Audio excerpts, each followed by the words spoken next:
And with that, the national anthem has concluded, and it is time for some Elmira Pioneers baseball. The Doubledays take on your Elmira Pioneers. The Auburn Doubledays enter this game fourth in the West Division with a 6-7 record. Your Elmira Pioneers enter the game with a 5-7 record, still challenging in the bottom of the division, just losing with that extra game in hand to their division rivals. The Pioneers being on the road, let's take a look at their starting lineup. Chris Bear leads off, playing at second base. Cooper Smith back in center field, batting second. Frank Wayman, the first baseman, batting third. Bobby Marsh in left field, batting fourth. Johnny Wall at third base, batting fifth. Joe Muzio at the extra hitter, batting sixth. Lucas Phelps, the shortstop, batting seventh. Max Mandler out in right field tonight, batting eighth. Gil Murad at the catcher spot, number 9. Kyle Shimoleski at the designated hitter, batting 10th. Tristan Champa gets to start for the Pioneers. The dueling ace is going to be one of the pretty strong ones from Auburn. Jake Danieluk gets another start this season for Auburn. He's pitched 13 innings this season and carries a .69 ERA, having surrendered just 1 run, well, 2 runs, 1 earned, and carrying a 1-0 record.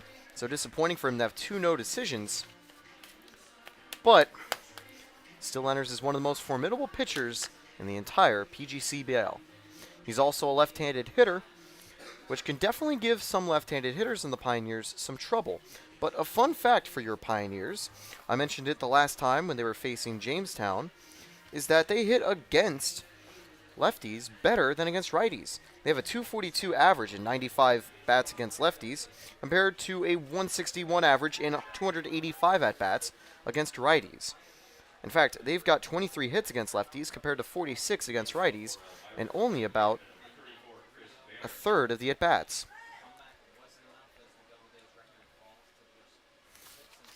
Now here's going to be the first pitch. Chris Bear leading off for your Elmira Pioneers. I'm Taylor Storthy, and we are watching some PGCBL baseball.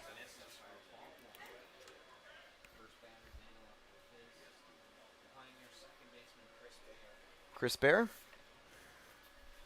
watches that one. He's now ahead 2-0 in the count. Chris Bear notably was taking a rest game against the Jamestown Tarp Skunks. He was replaced in the lineup with Max Mandler, who played well at second base. However, he makes a return to the lineup tonight, and he's going to fire one down to third base. Good grab and good throw. Lowengar getting the first out of the inning right there. Disappointing. It's a very well hit ball for Bear. Lowengar one step better on that play.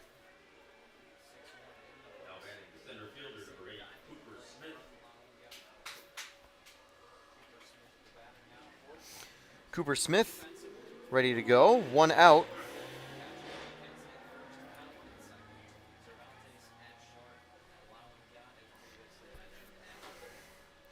First pitch is a swing and miss from Cooper Smith. Let's take the time really quickly to go over Auburn's defensive setup. Danieluk forms the battery alongside Wheeler. Lowengar at third, Cervantes at second, Cervantes at short, Cowan at second, McKenzie at first. Count now 2-1.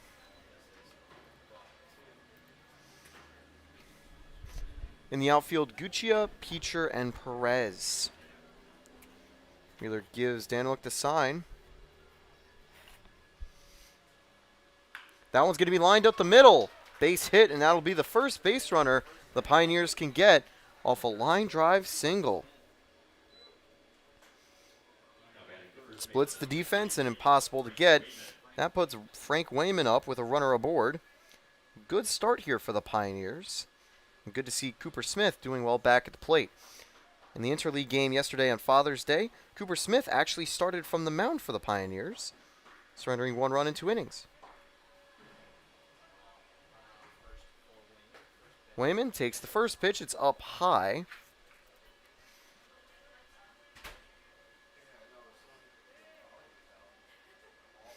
1-0 to Wayman.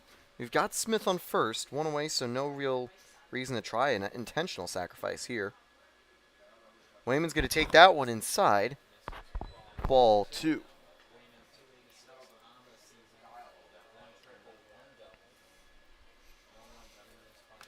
Wayman up against the lefty here. He's got that platoon disadvantage that you normally expect from lefties, but while hitting up against lefties this season, Wayman's actually the best at it. Apart from Joe Muzio, who's had a couple more at-bats, Wayman's 3 for 6 against them. He also has a triple and 3 RBIs. And he's also able to get ahead 3-0 here. He's 1 ball away from getting 2 aboard for Bobby Marsh. And that is, it's a 4-ball walk for Frank Wayman.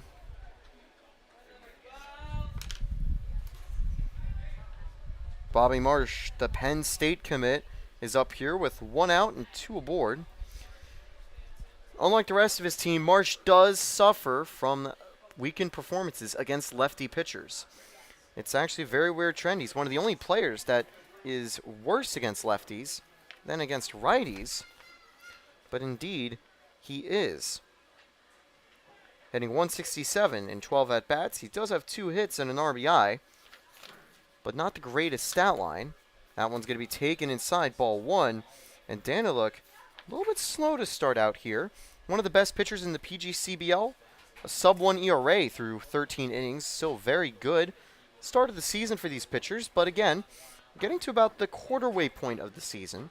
So this is where you really can see some performances shaking things up. Strike 1 now. Count goes 1-1.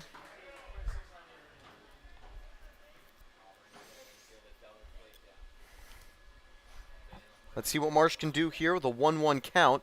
He's got a potential runner at second that could come home. If it's far enough, he could get that runner on first moving too. And ball 2-1. Wayman, a returning Pioneer. He's already had some big at-bats this season, but would certainly love another. He's getting ahead here. Wall on deck, followed by Muzio should he get the chance. Still 1 away. It's still a tied game here at Falcon Park. That one's inside, and strike 2 called. Just on that inside corner. Marsh patiently getting into this at-bat. Now he's got himself a minor pitcher's count here. 2-2, but the pitcher has another ball to play with before they concede a walk. Marsh, 1 more strike and he's out. He's going to foul that one away, keeping alive. The Pioneers tonight wearing their signature blue road uniforms. All white for the Auburn with red lettering and numbers. Also in the field, Pioneers will be wearing the red hats. And they've got gray bottoms on. 7-11, here's the 2-2 one more time.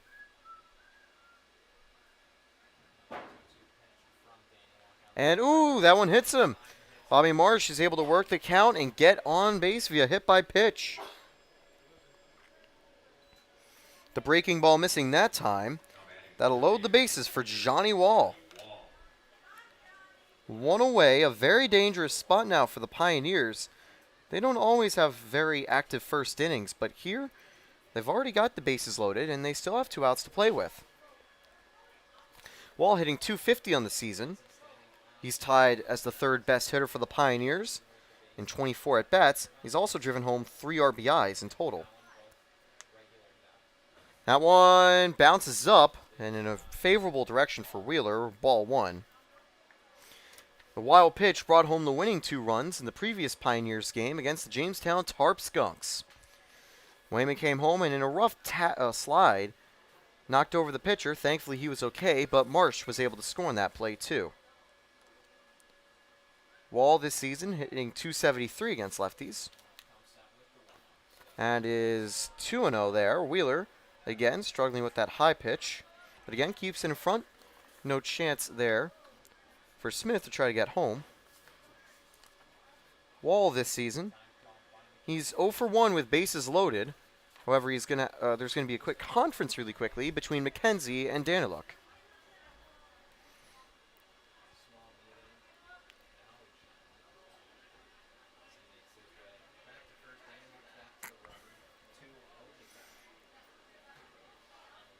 Wall's got a chance here to really get the Pioneers offense going.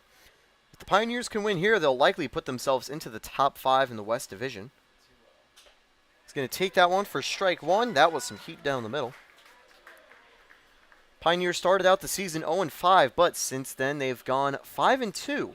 Really improving after that sluggish first few games. The team's gotten settled in and has done a lot better. Ball 3. One more pitch could bring home the first Pioneers run. If you're Wall, you're 100% taking all the way.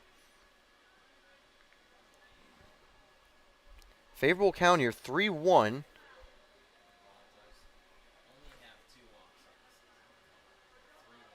And strike two, that one finding the middle. And now we've got a tense full count.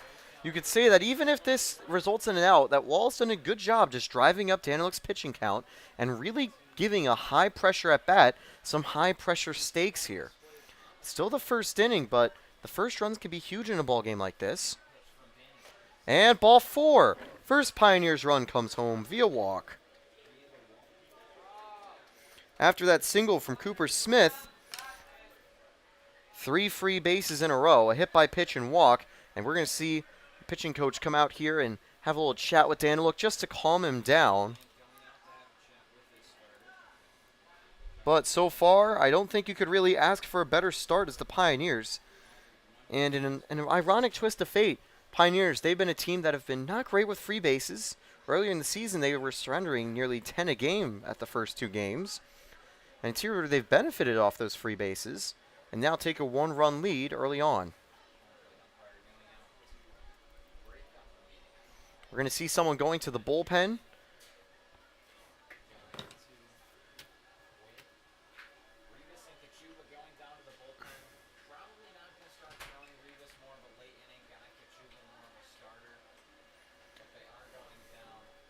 Kachuba and Rivas headed to the bullpen for the Doubledays.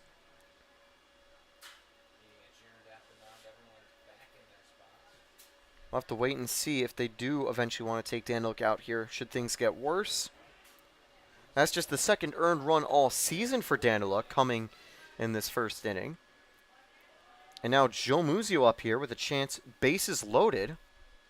And that was very inside. And no, he was hit. They're going to call it a hit by pitch. And Muzio will bring home the second run of the game as that one just drifts too far inside. And that's disappointing for Daniluk. He wanted to just get that inside corner, and it slips out. Obviously not intentional. You definitely shouldn't intentionally throw at a batter with bases loaded like that. So it was definitely accidental. Daniluk needs to settle down or things could go the Pios' way even more so right now. 2-0, and first pitch now to Lucas Phelps. He's going to take strike one. This season, Phelps with bases loaded has had one at bat and he hasn't been able to convert. Pios in total have had a 105 average with the bases loaded. And so far, they haven't needed to hit to bring them home. There's now an 0-2 count for Phelps. Still one away, and on deck you've got Max Mandler, who has got some power to his bat. He hasn't been able to get too many hits this season. His first one came against Jamestown where he drove in an RBI. And now, the 0-2 to Phelps. And high, so it's ball 1. Close one there. The breaking ball forcing the take from Phelps, but it just misses the zone. Still a heavy pitcher's count in favor of Daniluk. Phelps will really need to work his way back to the count or need to get a hit. Looks over at third. 1-2. That one's going to be outside. 2-2. Just joining us, we're here in Falcon Field. Pioneers offense getting off to a strong start. And Phelps, bases loaded. He has a 2-2 count.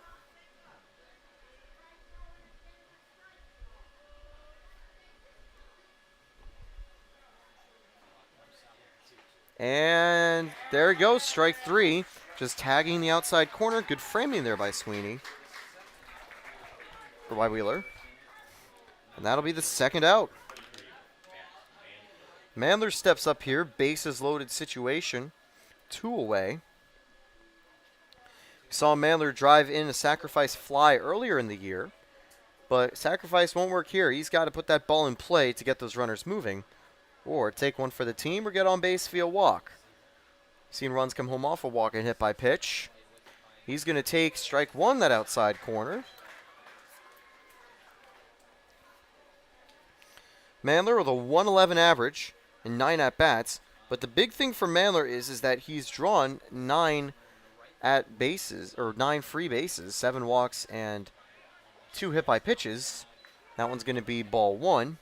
Not sure if the stat sheet counts intentional bases on balls separate to main ones, then it would actually be 10. Meaning he'd still carry a plus on base percentage. So even though he doesn't have the world's best bat, his discipline is incredible. He's now going to ground that hard to third, but who made the play for the first out? Lowengar is able to get the final one. However, Pioneers are still able to do some damage on 1 hit and no errors. They strand the bases, but score 2. A 2-0 Pioneers lead. The Doubledays get their first crack at the plate. Right after this, you're watching Pioneers Baseball on YouTube. I'm Taylor Storthy. We will be right back. More Pios Baseball yet to come.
Ciampa's warm-up finishes. He's going to be the starting pitcher for your Elmira Pioneers. Christian Perez will lead off for Auburn. From Binghamton University, Perez this season, slower start. He currently only has 4 free bases and 13 at-bats, 2 walks and 2 hit by pitches, but is able to get ahead here against Ciampa, 1-0. He's going to get the start tonight for the Pioneers. Perez going to go for a bunt and a diving catch right there. What a play by Johnny Wall.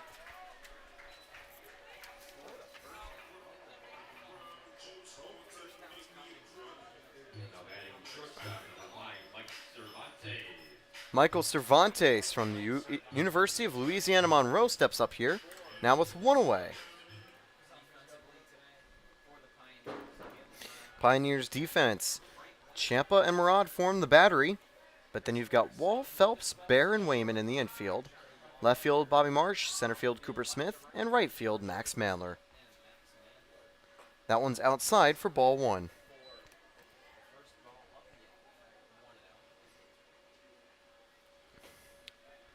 Ciampa against Cervantes. He's the shortstop for Auburn. And he's going to take strike 1 there. Cervantes is one of the better hitters for the Doubledays. 37 at-bats. He's hitting .351 in the season with 3 RBIs. That one's in the dirt. 2-1 here. Still in the bottom of the first. Pioneers had a strong start. Chance for Auburn to do the same, though. We know the Pioneers don't usually have easy wins. That one's going to be lined, but hard foul. In fact, bouncing off the visiting clubhouse. Count goes 2-2 now.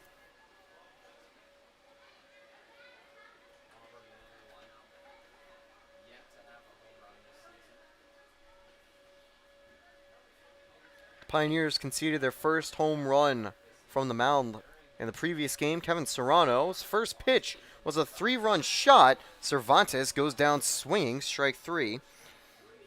Similarly, however, Auburn and the Doubledays and Pios both looking for their first long ball. A couple nights ago, we saw Cooper Smith take one over the wall. It was just too far foul in deep left field. Now McKenzie, the first baseman's up with 2 away. McKenzie's hitting .333 on the year with 39 at-bats. This at-bat starts with strike number 1. Alongside those 30 at-bats, it's actually leading the team only second to Cesarini, who's got 40 at-bats. However, McKenzie's played more games. He's played 12 compared to Cesarini's 11. Count goes 1-1 here.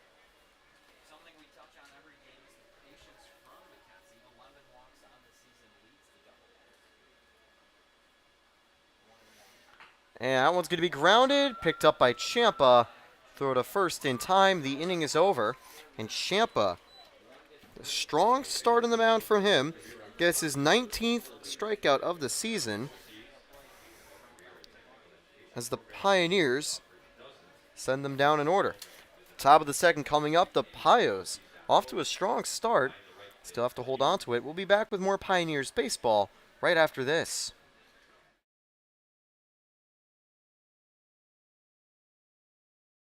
Hey, I'm Taylor Storworthy, announcer for your Pioneers. Pioneers aren't at Dunfield tonight, but if you want to come to one of our games, just call that number on your screen, 607-734-2690. Get some tickets today. Watching streams can be fun. You get my banter, jokes, and commentary, but playing at the field is even better. You get some quality Salem's dogs, Papa John's pizza, and a fun experience for the entire family. Call that number if you want some Pios tickets, and still inquire about season tickets. We're not quarter of the way through the season just yet, so it's still a great deal. Stay tuned, second inning of Pios baseball after this.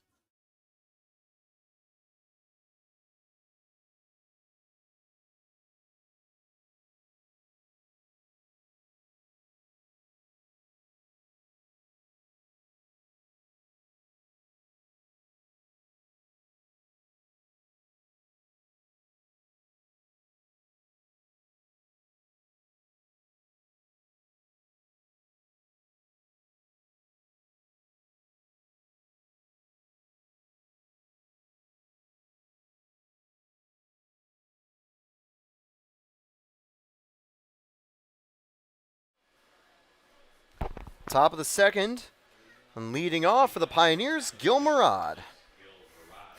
Gil Murad forming a catcher trio that has been rotating throughout the season. Brody Bartenstein, Lucas Berube, and today Murad is tipped for the start. He's going to take strike 1 right there. Daniluk had one of his worst innings of the season at the first inning, surrendering 2 runs. The crazy fact for him is that those 2 runs were his second and third earned runs all season long.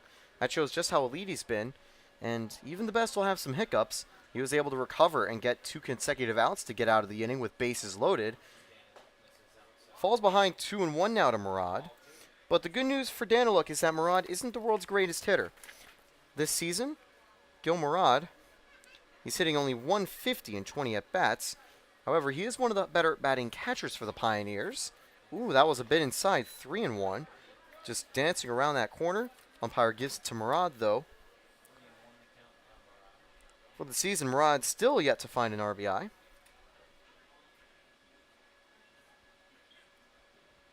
And ball 4. So Murad's going to get the opening base here.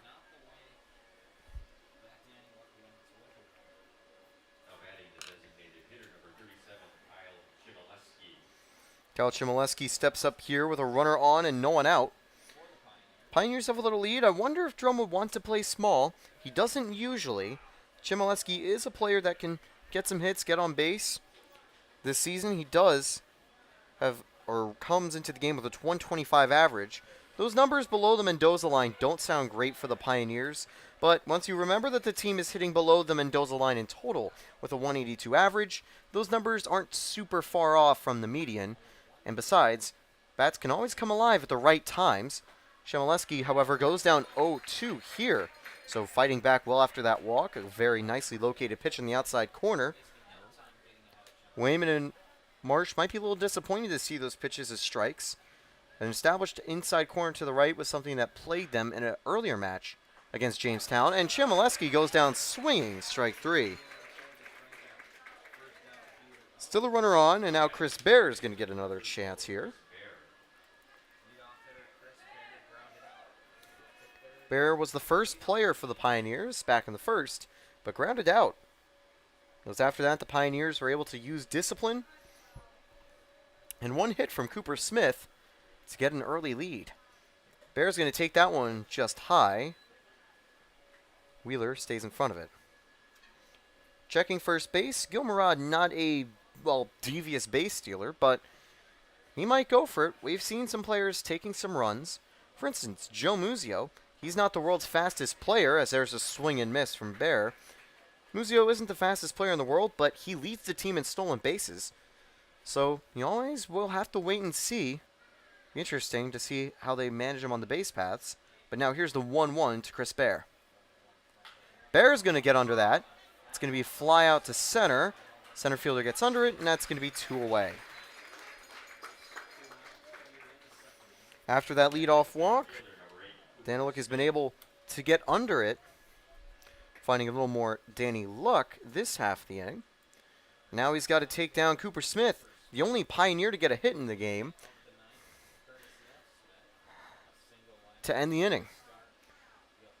Smith had that hit and scored for the first Pioneers run. He's going to ground that hard to third, but making another strong defensive play with a throwback to first is Lowengar.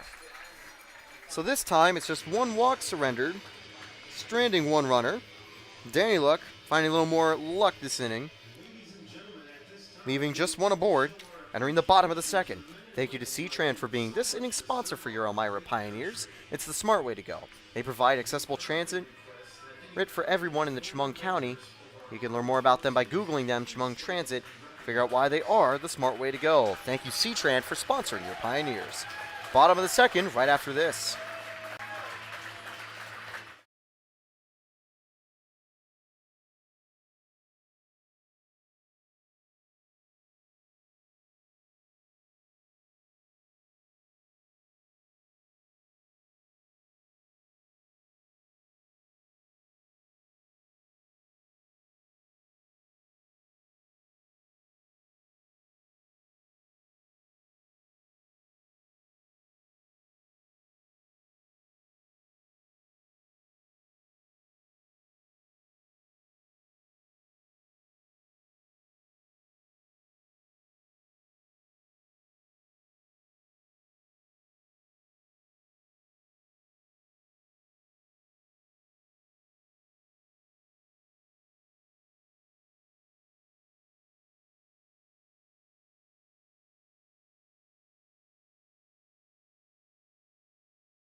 We are back at Falcon Park for the bottom of the second inning. Tristan Champa has really played like a champ for the Pioneers this season. 11 innings pitched, entering the game at .81 ERA and 18 strikeouts, which entering the game was tied for 4th in the PGCBL. He also leads the Pioneers in that category and already got his first strikeout of the game for number 19 back in the first inning. Lowengar, who's been active on the base paths, making some solid defensive plays, is going to lead off here for the Doubledays.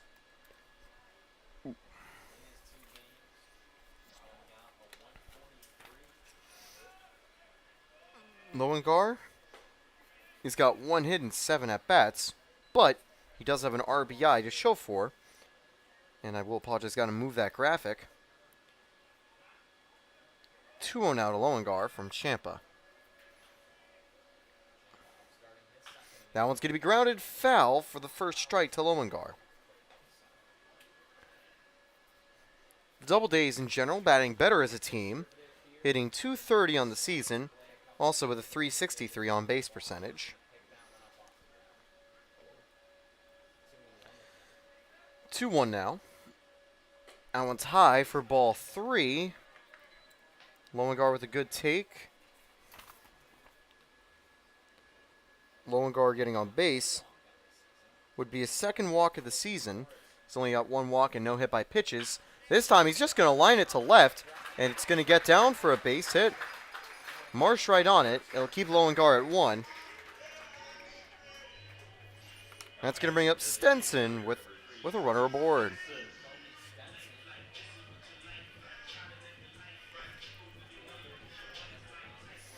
Salins is this inning sponsor for your Elmira Pioneers. They provide the Pioneers as their official hot dog. A couple nights ago, we had $1 hot dog night. Then thank you to Salins for sponsoring the Pioneers. Runner aboard, no one out, bottom of the second. That first pitch is going to find the zone, strike 1. Stenson hitting .333 on the season in 10 games. He also has 7 RBIs, 14 total bases. He's a pretty good hitter compared to the Doubledays, and if he was on the Pios, he'd probably be their best hitter. He's going to foul that one back. 1-1. Got to get used to not having the duck out of the way. We've got net coverage here. Lower, closer to the ground for home plate in Auburn. One time back in Jamestown, foul ball went into the booth. I had to get out of the way. Was able to keep it as a souvenir. So now it's 1-1 after that foul ball, or actually 0-2. Throw back to first. Runner safe. Pickoff attempt not working. I think I'll have to wait for the umpire count. I think he did call that first pitch a strike. So we'll follow what the scoreboard says. 0-2 now. Stenson.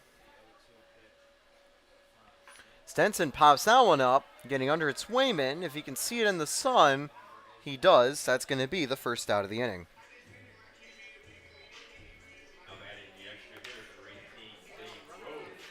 Rose up here now. 1 out, runner aboard.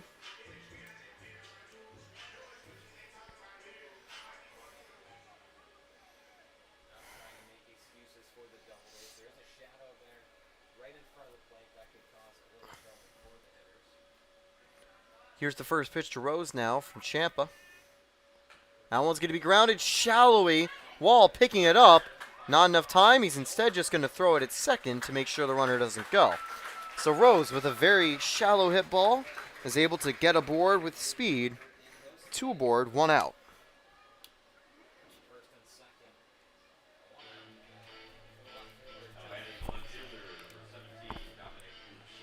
Guccia now up.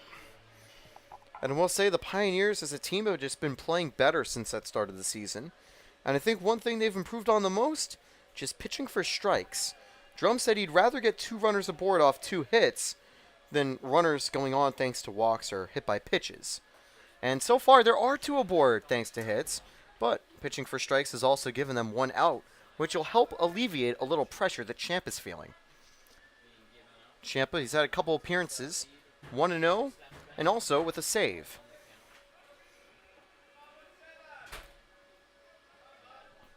That one's going to be grounded. This time, Champa, he's instead looks over to third, and he's going to take the free out at first. And you would say Champa probably should have looked at second, try to make a play there. He had 1 out. Could have looked for a double play, but does take the safe out. Lowengar and Rose now to third. Wheeler, the catcher, has now a chance with 2 runners in scoring position. Both of them will be running on any hit ball in play. So all it'll take is 1 swing of the bat to potentially tie this game. You know, Bobby Marsh is a cannon. Might be tricky to get that runner out from second, should he go. First pitch taken, ball 1, a bit low. Even though the Doubledays had a slow start, we know that they can be a strong team.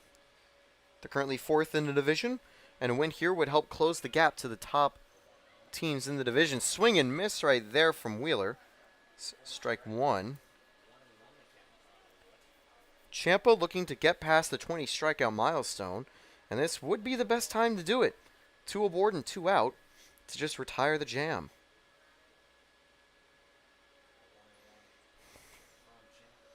That one's outside, ball 2.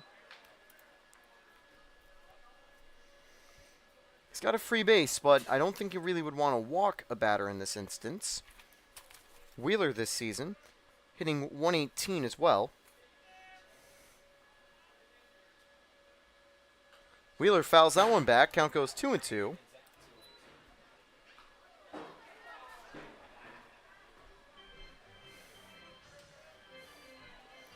Twos all over the board. A 2-2 count with 2 away here in the bottom of the second inning. Elmira Pioneers lead by 2 with 2 base runners in scoring position. 2-2. Champa looks back at second, looks at third. That one's going to be grounded foul.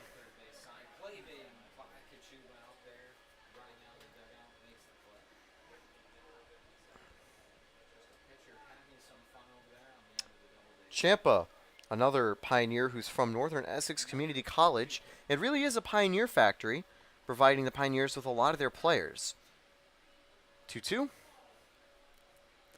And ball 3 just inside. Count will go full. And when it comes to Northern Essex Community College, they also got a 2. They were 41-2 in the regular season. Pretty impressive number. Joe Muzio from Eckerd used to play at Northern Essex Community College. A lot of the players from there are living in the same house this summer for the Pios. And that one is, called ball 4, just a little low. Wheeler works a long count to get the bases loaded. Peacher now up with bases loaded and 2 away.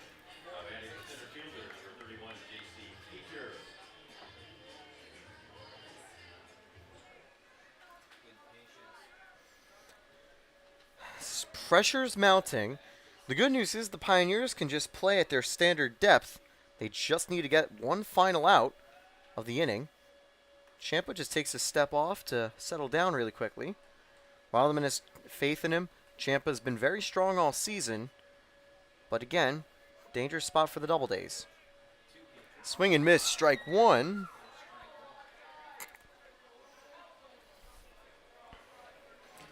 Pioneers on the road here, looking to get a win.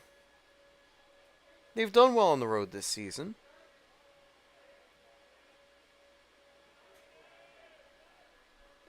That one low, ball 1. Their main losses on the road came back in Jamestown earlier against the Tarp Skunks, and also to Batavia. However, the Batavia game was one that Coach Drum said he felt the team played better. They just had unlucky baseball. 1-1 now against Peacher. Strike 2, called right there. Entering this game, pitching against bases loaded, Champa hadn't had any data for it. I think that should tell you just how strong he's been. That's the first time he's facing a bases loaded count. That one's lined up the middle. 1 run comes home. Cooper Smith picks it up. Runner coming from third. Play not in time at the plate, but they get it to third and it goes wild. Wild throw from Murad. 1 run comes home. And the bases go from loaded to empty. Those final 2 runs won't be earned likely for him, but it's an earned side the park home run. I don't think it'll be graded as a home run though, since it's an errant throw. Rather, an inside the park 4 RBI double. Oh man, and that is just how quickly this game can be turned on its head. The worst case scenario for the Pioneers, a very hard hit double up the middle. It got 2 runners home.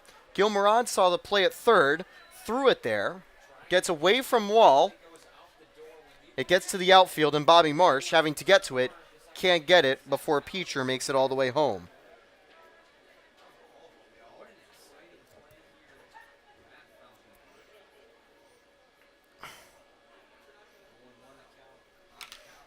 So I'll have no idea how that's going to be graded in terms of earned runs, but incredibly disappointing. 0-2 now against Cowan.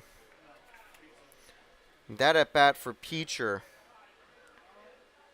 He had no RBIs before that swing and hit. And he has turned the game onto its head. That one gets away from Murad, 1-2.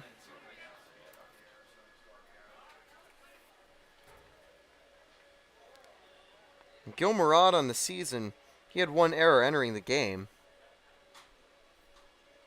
Wasn't the catcher with the worst errors. That was Lucas Berube with 4. That one goes foul. Wall can't get to it, and it's way out of play. And really disappointing there. Obviously not Ciampa's fault there. Would have likely been a tied game. Murad saw the runners not in the best position going to third, but can't do much about it. And 2-2. That one just going low.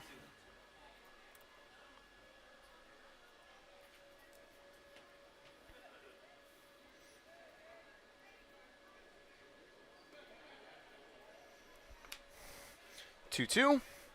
That one's going to be grounded foul.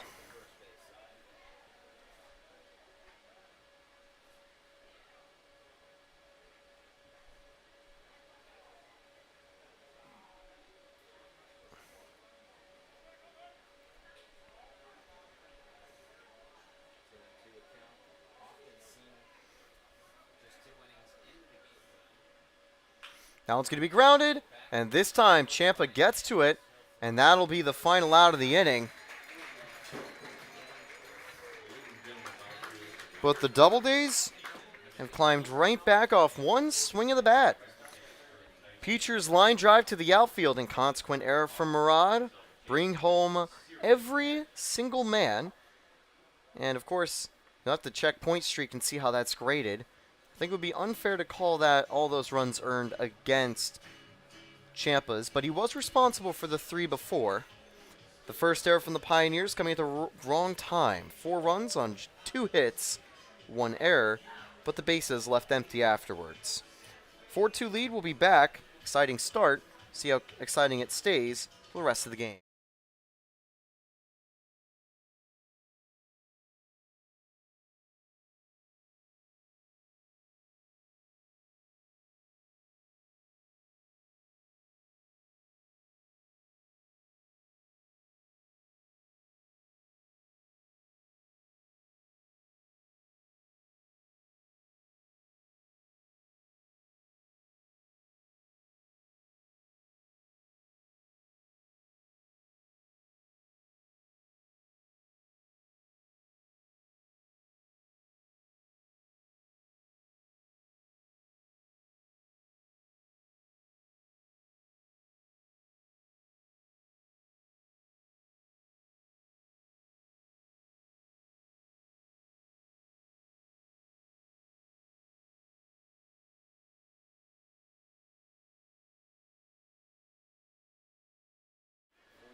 And we are back at Falcon Park. Frank Wayman leading off. If you just missed the second inning, well, you missed quite a bit. 4 RBI or 2 RBI single. The other 2 runs eventually being called unearned off an unfortunate error from Gil Murad. Had a quotation marks inside the park home run grand slam that has given the Auburn Doubledays a 4-run lead, and just of course got word it's graded as a 2 RBI single with an error that scored the other 2 runs. So for Ciampa, at the very least, he only has to worry about 2 of those runs being earned. 3-0 count to Wayman now.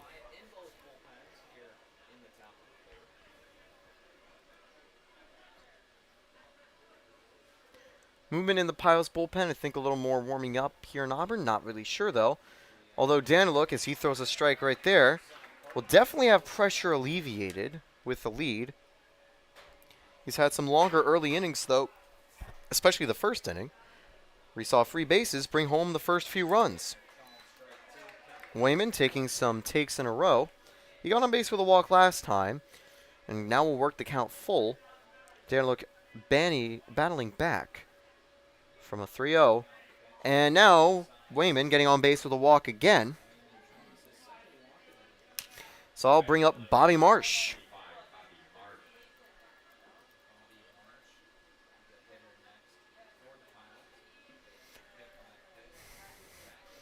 We know Bobby Marsh He's had some home runs. He hits with power. On the record sheet for the Pioneers, he is one of the best doublers in Pioneers history. And I know that Coach Drum would love for him to try to take it deep. Pioneers yet to get a home run this season. And called strike one, just fumbled there by Wheeler. Owen County's got a runner on.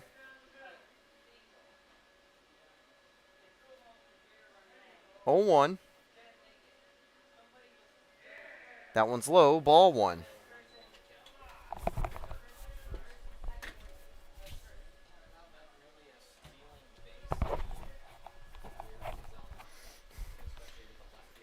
So here's Marsh. He's instead just going to go a pickoff back to first. And we'll just give you the stats for Wayman on the base paths. And he does have 3 stolen bases, but keep in mind, he's not the world's fastest runner. They're just going to make sure he's staying at first, though, with a 1-1 count. Wall and Muzio on deck after Bobby Marsh. No double play would mean all of them get a chance this inning. The brunt of the Pios order back up for a second time here. Marsh is going to drive one to the outfield. That one's going to get behind them for a base hit in the gap. That should bring the run home. Wayman's going to round third. Marsh is going to head to third, likely with a triple. It is. It's a stand-up triple. Bobby Marsh with a triple and an RBI. It is now a 4-3 game. And I will say, that one just found the gap, and it was a little bit too hard out in center field for Peacher to get to in time. And it was about time we saw Bobby Marsh get another big RBI play. And it comes at a good time for the Pioneers. And now puts the tying run on third with no one out. Johnny Wall up here. Runner on third. Sacrifice brings him home. That one isn't a sacrifice. It's a foul ball, 0-1. Muzio on deck afterward. He will get a shot this inning unless... He will get a shot, of course.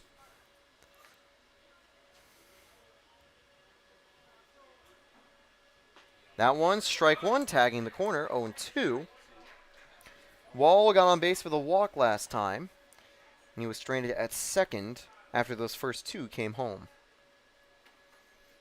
Marsh was stranded on third in his first at-bat. Good take, ball 1.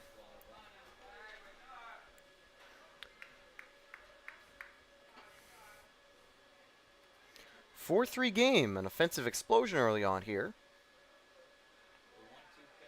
And that is outside, ball 2.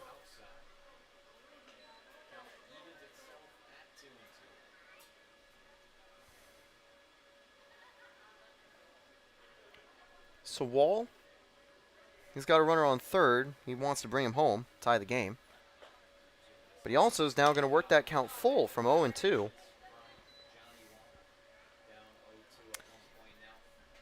The long early inning from Danny Luck likely shortened his lifespan in this game by probably an inning or so, which will certainly help, as even though he hasn't been the perfect today, he has been one of the best in the PGCBL. That one's going to be driven high. Marsh is going to go, and he's going to just stay backward, as likely that throw would have got him out. Shallow enough where the wiser decision, don't risk it. He is the tying run. There have been some base running mishaps for the Pioneers, and Coach Drum mentioned that the team needs to do is just work together. Don't try to be a hero. Let your teammates do the work and work as a team. And Muzio's got a chance to try to get his teammate in. One away.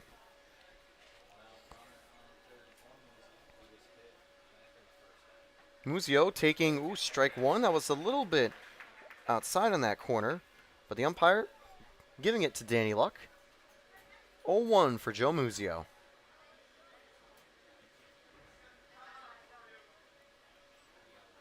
And 0-2 there. Good breaker from Danny Luck. Muzio this season hitting .237. That's well above average for the team. And now he's got a chance to really keep this offense going. Lucas Phelps on deck. Muzio lines that, and it's caught. But this time, Marsh won't tag up. It's going to get wide. Wheeler onto it. And Marsh kind of shaking his head. He felt that he might have been able to get to home.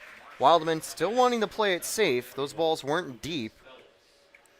2 away here for Lucas Phelps. Phelps struck out in his last appearance.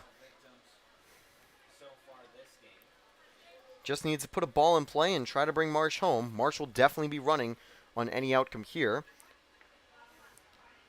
This season, however, Phelps hitting 167. He's going to ground that to short. Phelps running fast. And he's out. Oh, and you can see the disappointment over there from Eugene Barber. Good try to run it out by Phelps.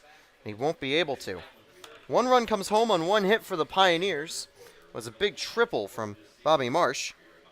This remains a close game as 1 runner is ultimately stranded.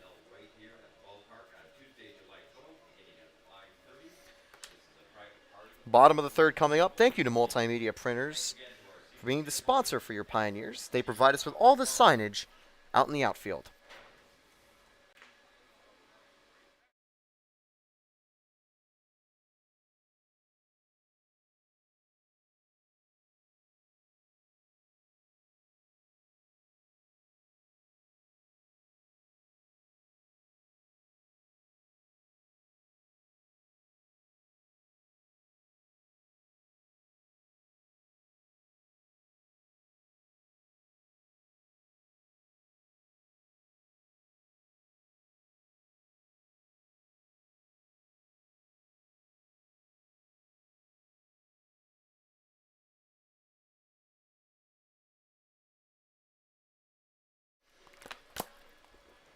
Bottom of the 3rd underway here in Falcon Park in Auburn. And last night, the last time we saw them in the PGCBL, it was a chaotic game between the Tarp Skunks and Pios. Pios ultimately came out on top. 4-3 lead for the Doubledays here.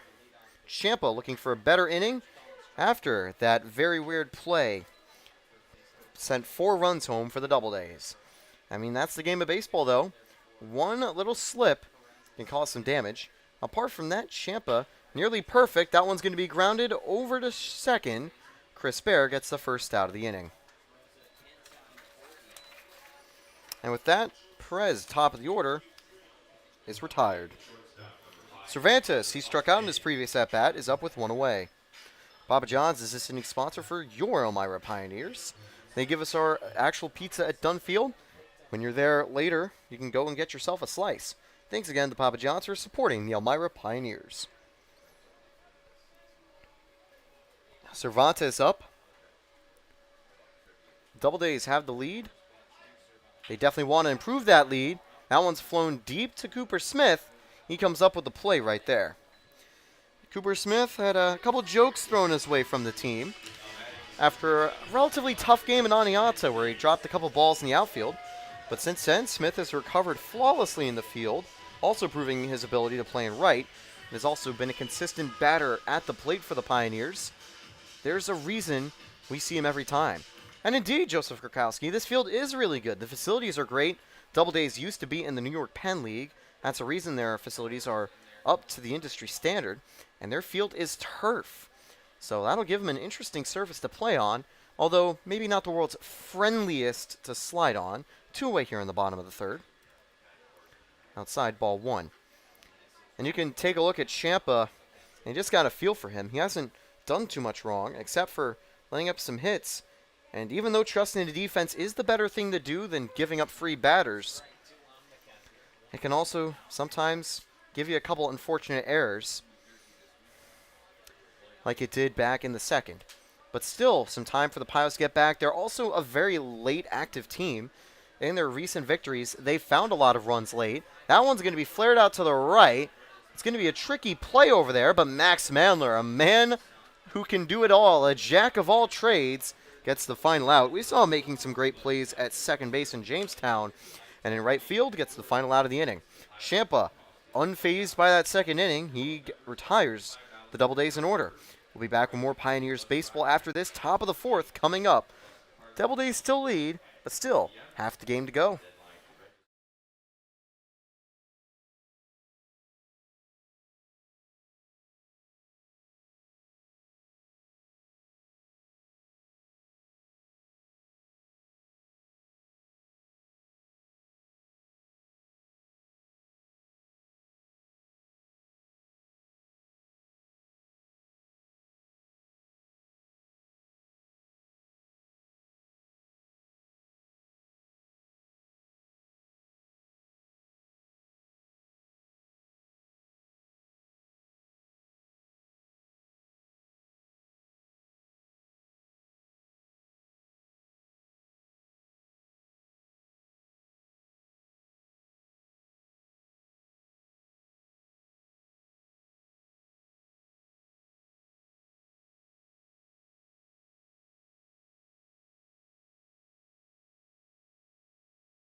We're back here at Falcon Park, top of the fourth, underway.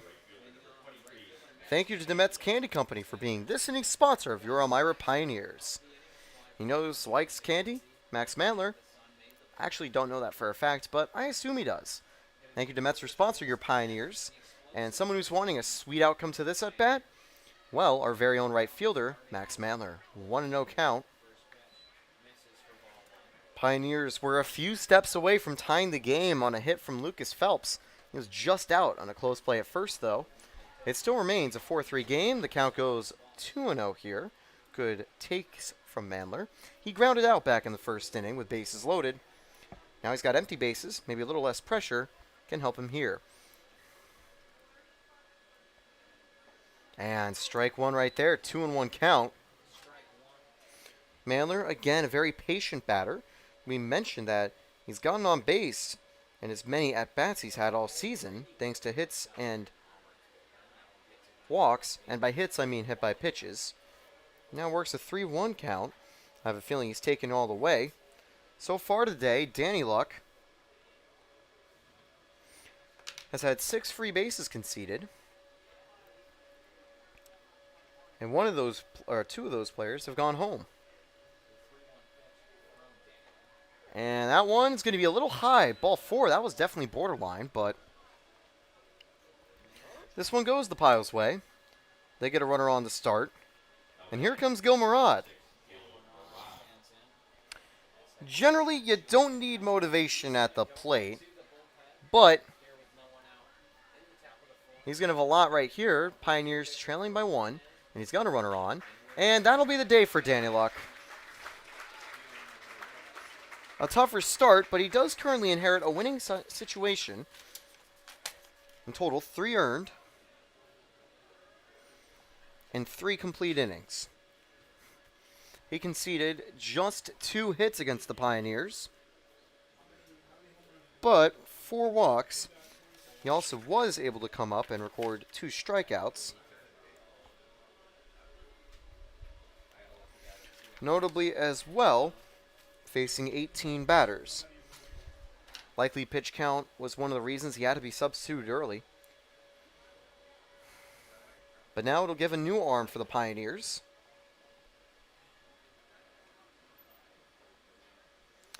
Indeed, this field is a lot better than Elmira. I ran this game's up in Auburn. I'm not sure how far a drive that is for you, but very nice park as well. Like I mentioned, up to MILB standards. I think that's all you really need to know.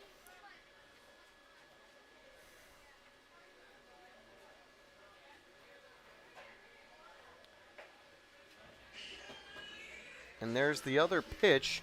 It looks like that's going to be Cole Brady coming in.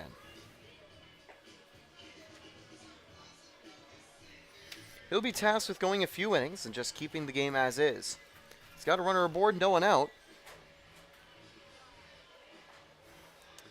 Brady this season, he started 1 game, and he ultimately lost 1 game in 6 innings. He's come on in different relieving stints. Opponents hitting .286 against him. He's got a chance to try to help his season stats. And he's going to start off with 2 of the weaker hitters in the lineup. The 2 bottom order players. But even players at the bottom of the order can definitely be dangerous.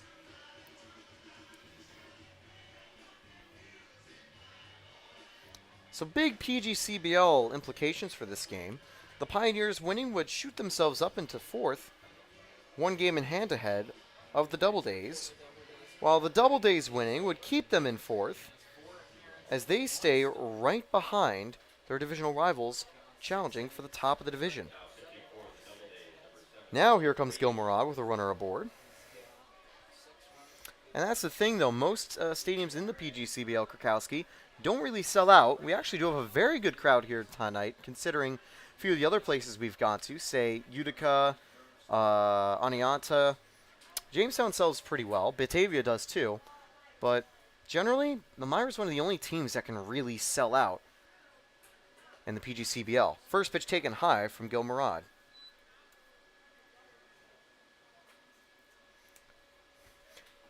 Gil Murad, of course, definitely wants to make an impact as a sign to try to get some forgiveness from Ciampa. Apart from, however, some roasts probably in the bus or in the locker room, there won't be any real hard feelings towards him. But Murad, he's got a chance right here. He's got a runner aboard. Pioneers don't always get hits, but they can find hits in clutch situations. 1-1.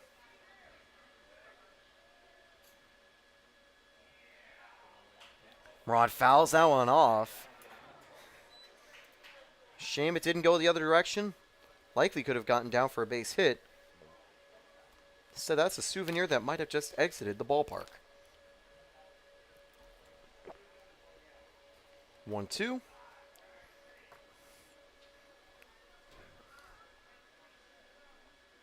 That one's going to be lined, but foul. And that one going off the roof of the home clubhouse.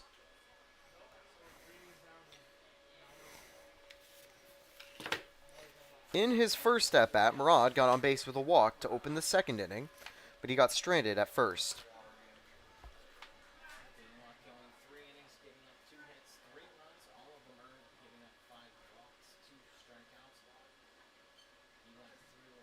That one's going to be grounded for a base hit as it can't be got at second. Mandler keeping it calm at second, not going to try risking three. So Murad does the job to get himself aboard. He would be the go-ahead run, tying run at second. Chmielewski a chance now with 2 on, no one out. It's a good attempt at second by Cohen, but just a little bit behind on the dive. Now I wonder if Coach Drum is going to tell his boys to play a little small ball. They could try to get runners in motion with a little bunt. And obviously, you have the righty on the mound. Not as much worry about the lefty turning for a pickoff. You do see the runners, first baseman, moving in. Chmielewski does drop a sacrifice, stays in play, and the sacrifice works. He's also a step behind at first, nearly getting on base with that. But playing the team game, he puts both runners in scoring position.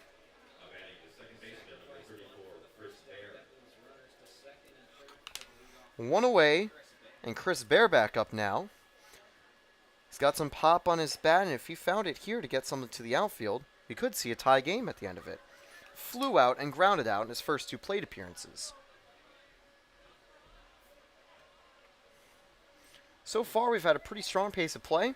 Top of the 4th inning with 1 away, and it's only 8:07 p.m. Pitching change added a little time, but Ciampa still should be good to go for a while. See some players in the Pios bullpen, but Ciampa's been doing well apart from just one little slip-up in the inning. That one gets inside, 1-1. After Bear, you have Smith and the rest of the power bats from the Pioneers. If they can get aboard with, say, bases loaded or another dangerous spot, this could really start another run for the Pioneers. That one's going to be fouled back, 1-2. Against the Geneva Red Wings, Pioneers found a hit parade and were able to really generate some offense quickly.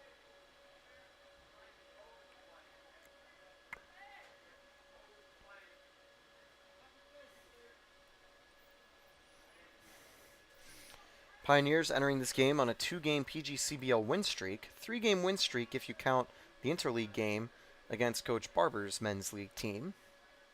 1-2. Bear ducks under it, ball 2. That breaker just a little bit too far inside that time. And obviously at this level you're not going to find people throwing at batters, but they're collegiate kids. Control still not at an super elite level, so occasionally you'll get a couple bumps and bruises. 2-2 is going to be grounded hard to short. It will tie the game. Bear almost gets to first base in time too, so he gets an RBI, but there will be 2 outs in the inning.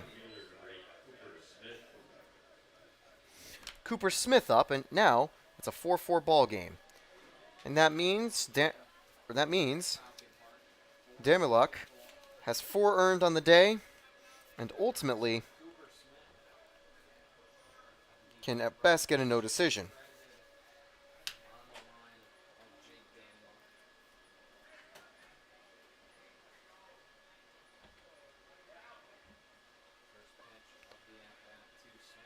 First pitch, 1-0. Again, 2 away, runner on third. Cooper Smith has got a chance here to bring Gil Murad home. And strike one.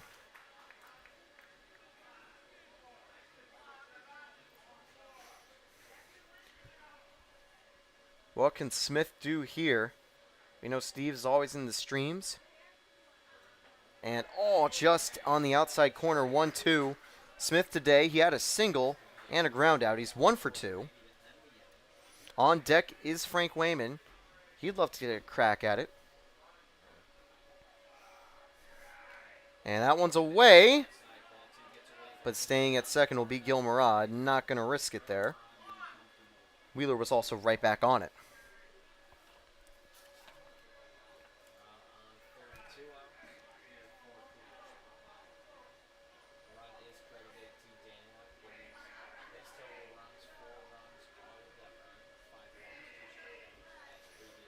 That one gets away, but Murad gets back because it took a very favorable bounce.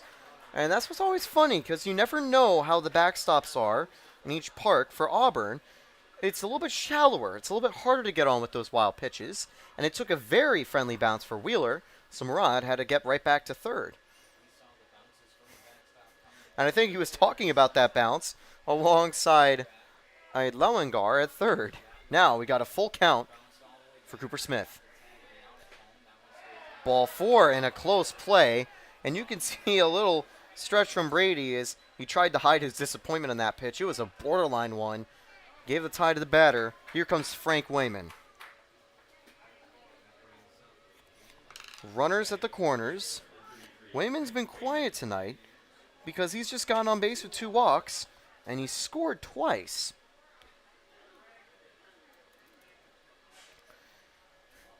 We know that he can hit well. Since he started in the lineup, he's been a mainstay ever since, sitting at first base or occasionally playing as a DH or EH. And he tried checking, but that was in the zone, strike 1. Cooper Smith at first. Not the world's most aggressive base stealer, but again, could see him go for it here. Especially since that chaos could help bring Murad home. He's the go-ahead run at third. That one's going to be popped foul. And we see Lowengar just a little bit behind it, 0-2. Smith did go on that pitch. You have to be careful, though, because he does go, and there's a swing and miss. That stolen base won't really mean anything. Wonder what Murad will do when Cooper tries to go again.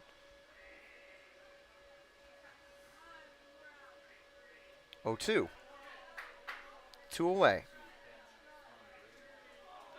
Smith is going to go off early. And in a similar situation to Jamestown, he kind of waits to see what the pitcher will do. But it's actually a smart play to hold on to it, because we saw in that Jamestown game, the pitcher missed his throw to second, and that let the runner score from third.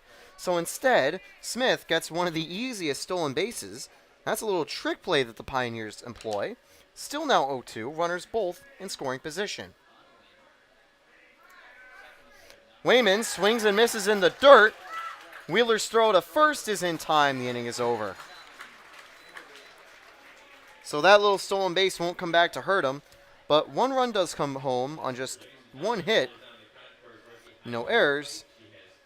2 left the board. Tie game entering the bottom of the 4th. Pioneers fighting back. It's a close game between 2 teams, also close, and the standings. More Pios baseball right after this.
Bottom of the fourth underway. Welcome back to Falcon Park. Your Pioneers have tied it up in the bottom half. Can Champa keep it level in the bottom half? Lowengar leads off. He's the third baseman for the Doubledays. Ooh, good framing there by Murad. I'll be the first one to tell you, if that's not framed well enough, that's definitely an easy ball one call. That one's going to be fouled away, 0-2 immediately. A tale of 2 innings. Champa retired the first 3 batters down.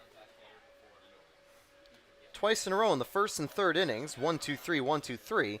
In that second inning, however, that's when the Hyde came out for Champa's start, where he conceded an early hit, then got a foul fly out, then another hit, then another ground out, and with 2 outs, a walk loaded the bases, and a line drive from Peacher led to an error that ultimately accumulated in a 4-2 lead for the Doubledays.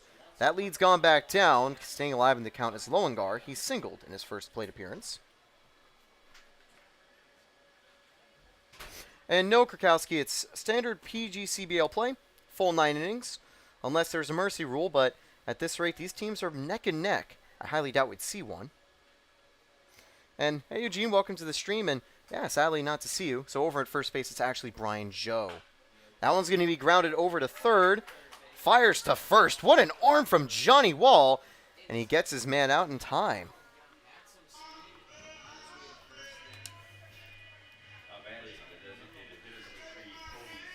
We saw Barber's boys play against the Pioneers last time out at Dunn Field.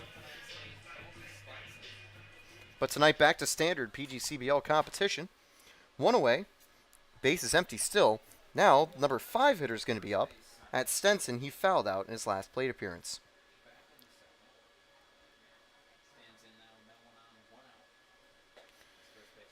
And good framing again from Gil Murad. Strike 1.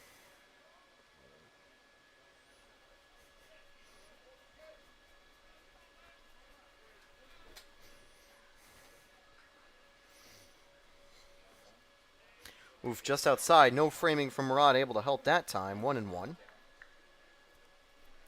Vasco Brands is this inning's sponsor for the Pioneers. They provide us with janitorial services. And if you ever need any of your own, just tell them the Pios sent you. That one sent directly to Cooper Smith. 2 away now.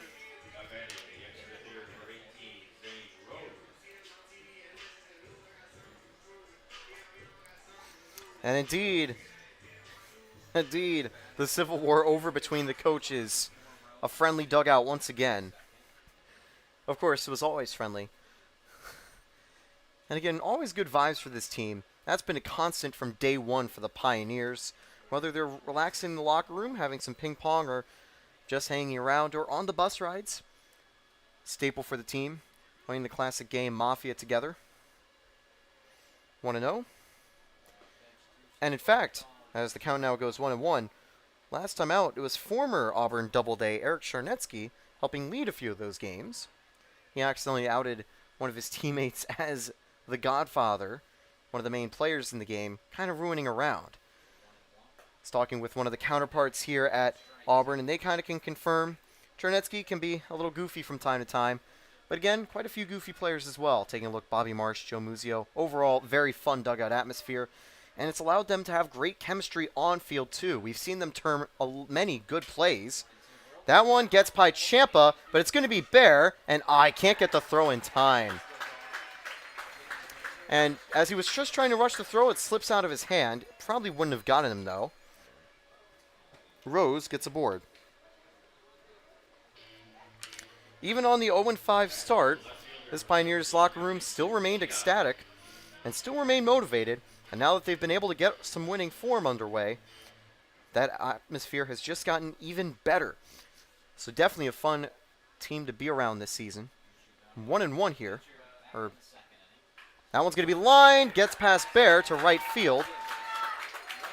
He's just going to throw that to second to keep the runner in position. Runners at the corners, 2 away.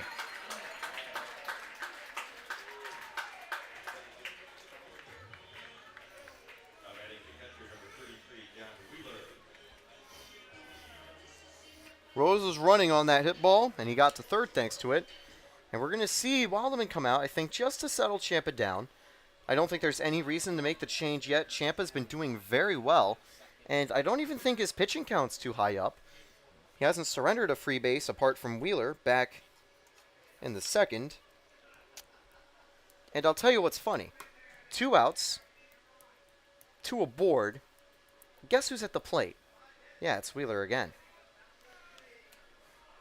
I have a feeling we might see someone start to stretch out and warm up in the bullpen after this. But for now, Ciampa's still given the green light.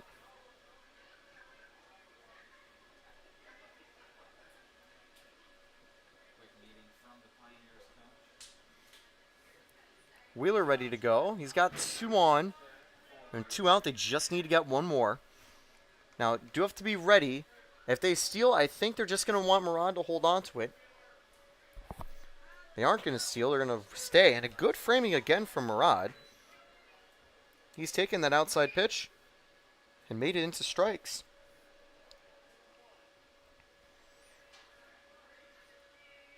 Swing and a miss there. Strike 2. Ciampa, a little strikeout drought since that first inning. A little bit weird to see someone who's in the strikeout race in the PGCBL. He's 1 strike away to get out of the inning and get strikeout number 20 on the year.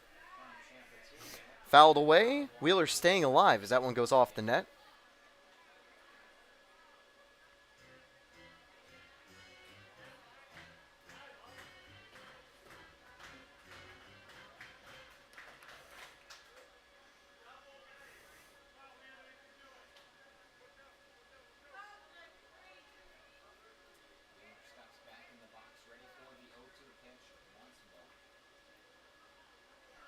Oh, 2. Fouled away again. Wheeler just staying alive.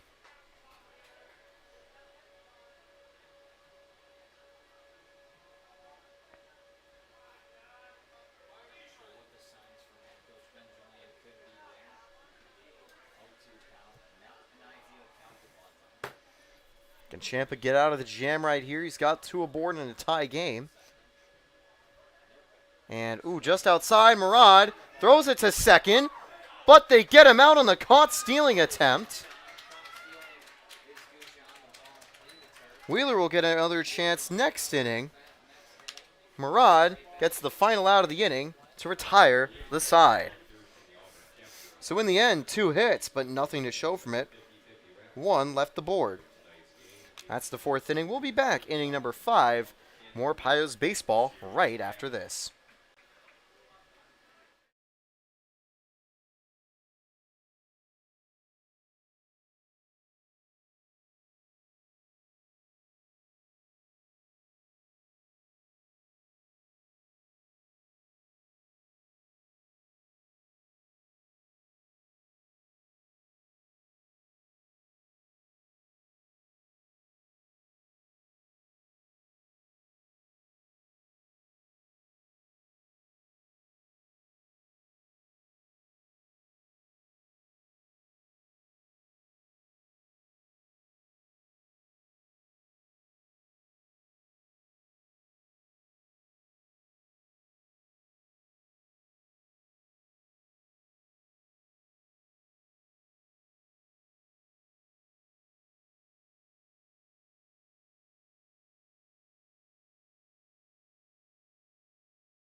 Top of the 5th underway here at Falcon Park.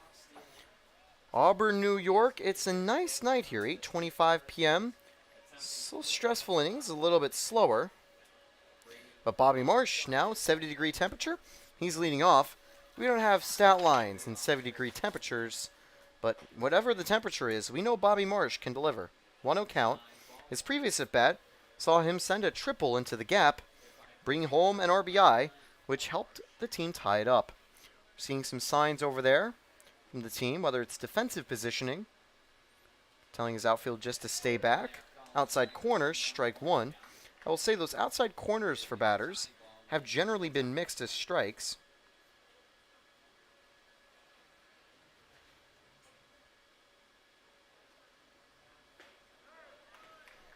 And count now 1 and 2.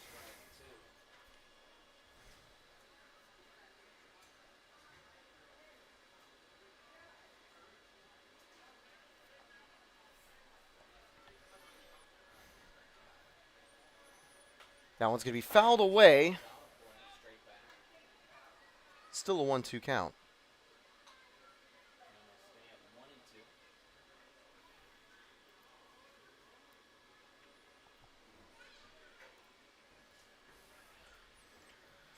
One, two here. Fouled away. Marsh keeping alive in this at bat. 1 for 1 with that triple we mentioned, but he also got on base thanks to a hit by pitch.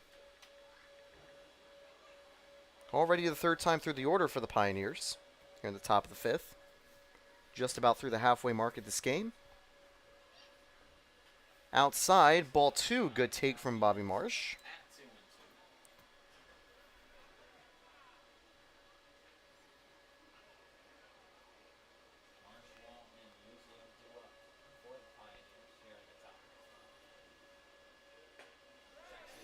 And ball 3, a close one. They want to say he swung. They check at first. And you could hear a little disappointment from the Auburn dugout. Full count now.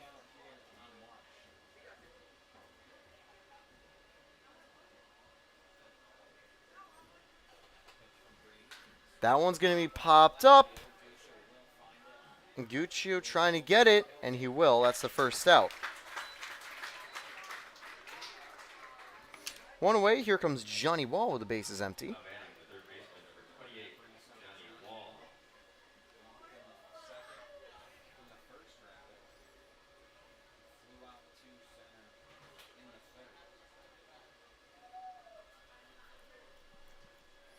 One away here, top of the fifth. Arnett Health is this inning's sponsor for your Pioneers. Wall fouls that off. Arnett Health is the official healthcare service provider for the Elmira Pioneers. Thank you, Arnett Health, again, for sponsoring your Pioneers. Pretty fast start to the game, but slowed down a little bit through the middle innings. Had some pitching changes, and again, some tough innings. There was a nice breaking ball from Brady. Now 0-2 count.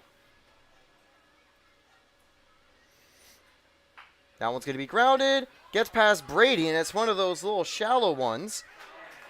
And he got him by a step, and you can see Muzio put his arms up saying, oh, man. And that was close. The flip perfect there.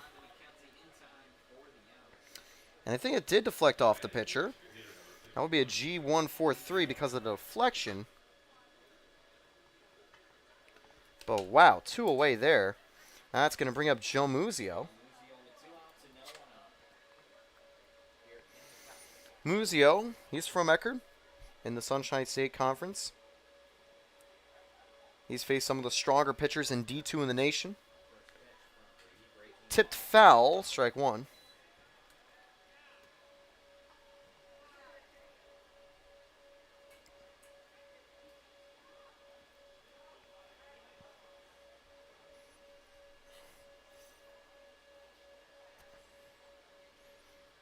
That one gets away, ball 1.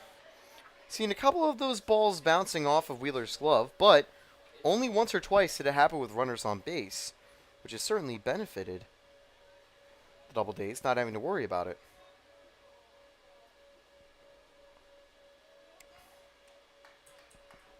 One. That one's low, ball 2 here.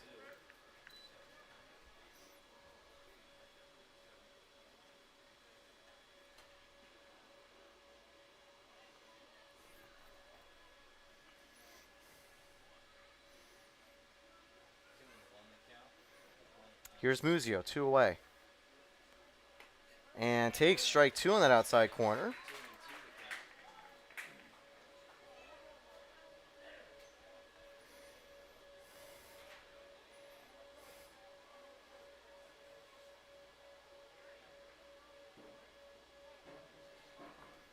And Muzio steps out, just taking an extra swing or two here.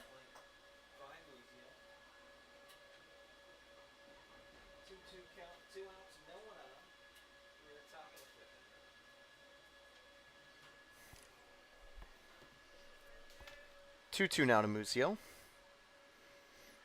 And that one's inside. Oof, nearly hitting him again. He was hit in his first at-bat. Full count for Joe Muzio.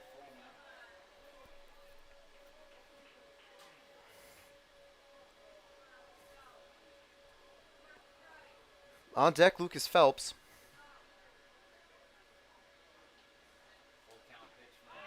And ball 4. Just missing. Muzio gets a walk.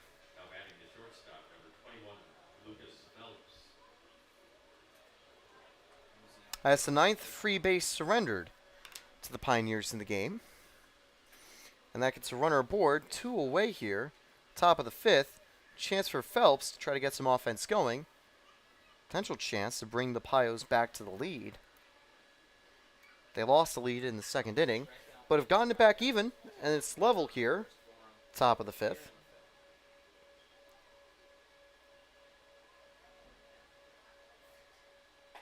Outside ball 1, good take from Phelps.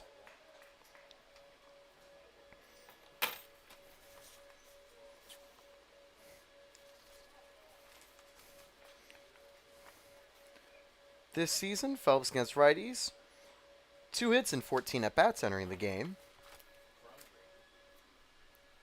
But he's going to line that one foul as it bounces off the little wall by the bullpen. 1-1.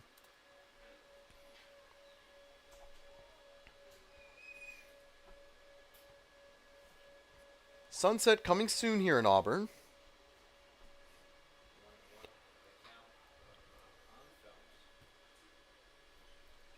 Still pretty warm.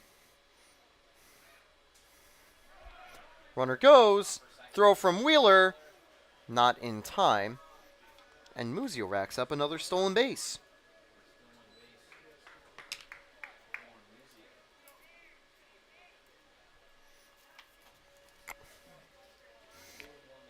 This season, Muzio, that's stolen base number 6. He leads the team in that category by 2 times the stolen bases from the tied 2nd most on the team.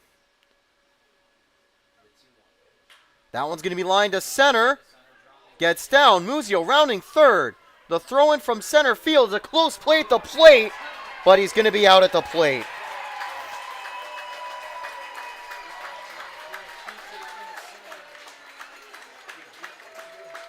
But Muzio tagged out. He has the speed on the base paths, but not enough to get all the way home. I say it was definitely the right decision to send him, but it was just a great throw there from Peacher. Peacher was able to give the Doubledays the lead, and he keeps it at a tied game, entering the bottom of the 5th inning. We'll be back after this. Agonizingly close, but yet still far away. 4-4 game.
Bottom of the 5th underway at Falcon Park. Doubledays up here. Wheeler at the catcher position. He had that tag on Muzio to end the inning, and he's going to lead off. His at-bat was interrupted with a caught stealing to end the previous inning.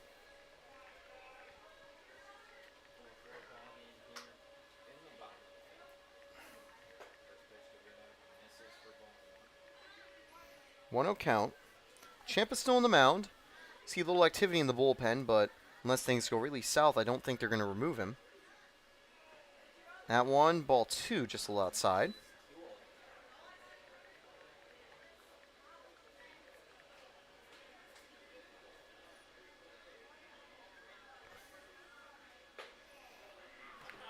Two, 1 there with the swing and miss. Today, Wheeler, he just has a walk. It's 1 at bat.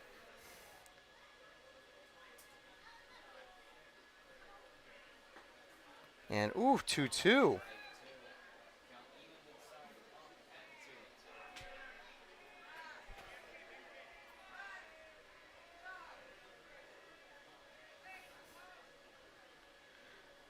And fouled away, so Wheeler able to keep alive.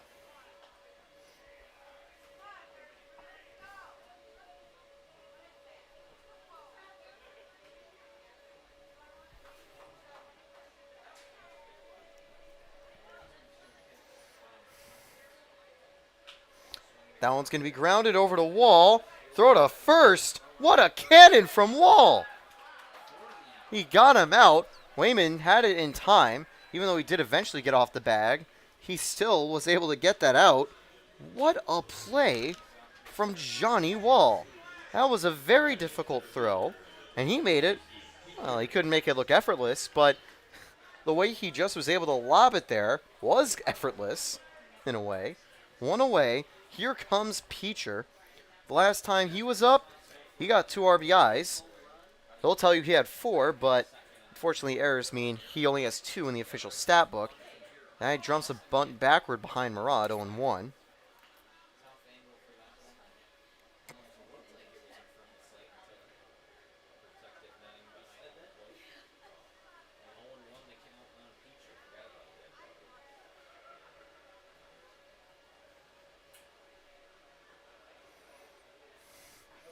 And 0-2 right there. Close pitch inside.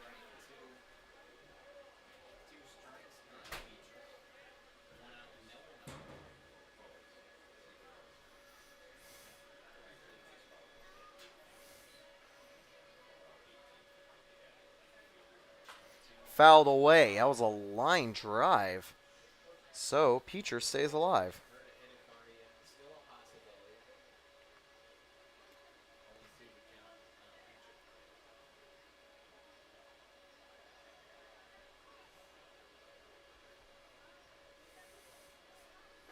And swing and a miss. Peacher goes down on strikes. And you know that felt good for Ciampa to not just get the second out of the inning, but to get a little revenge against the man who had equalized the game back in the second. Cowan up here, grounded out to end the second inning in his first at-bat. He's from Wofford.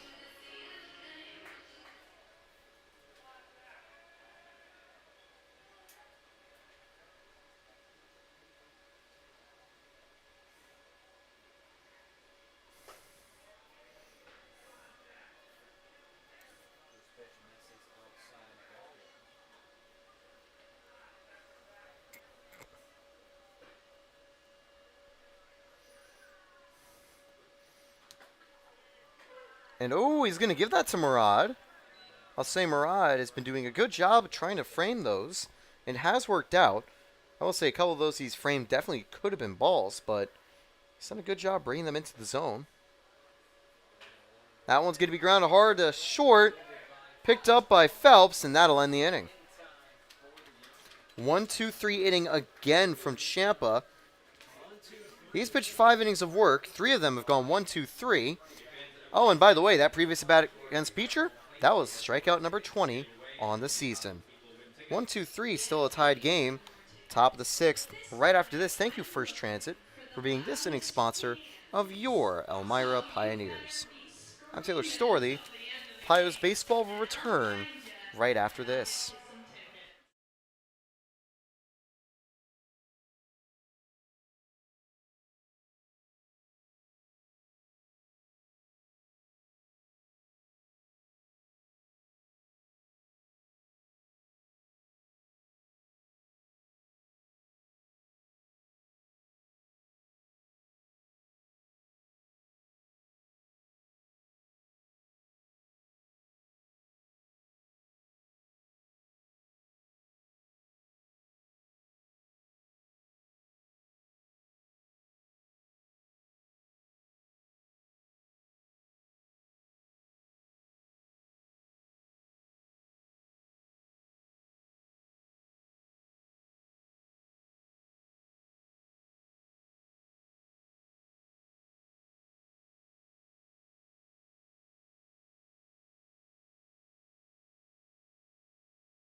Mandler leading off for the Pioneers.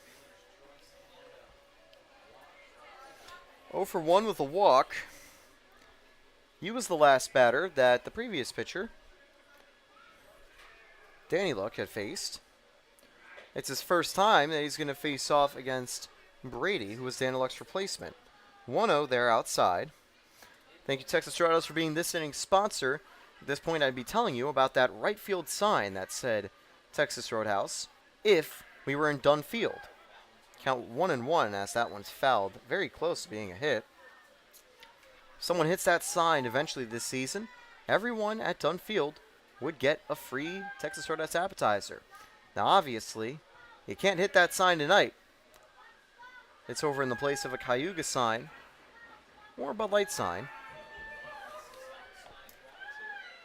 So we'll have to wait until we're back at Dunn Field later in the week.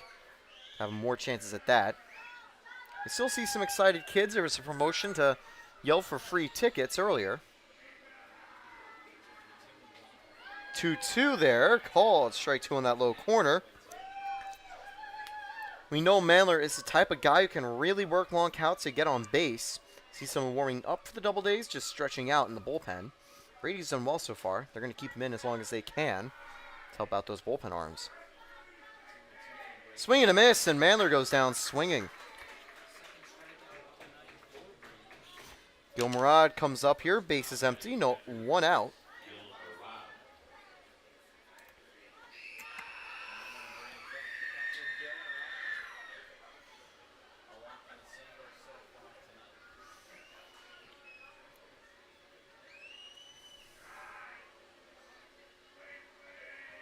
And strike 1 taken by Murad.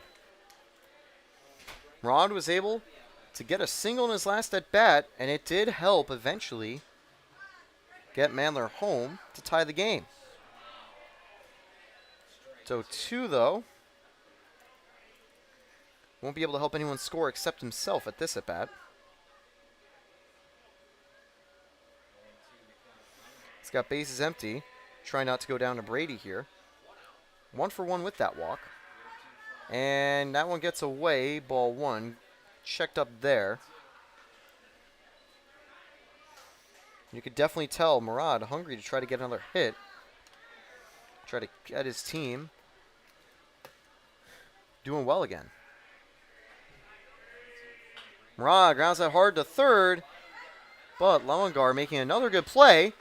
And even though it did draw the first baseman off the bag, all he needed to do was wait and make the tag on Gil Murad.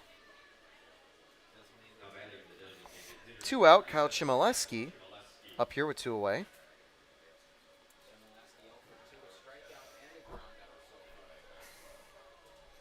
He's sitting in the 10 spot. Slow night so far for him, but chance to try to turn it around. Top of the order on deck and Chris Bear.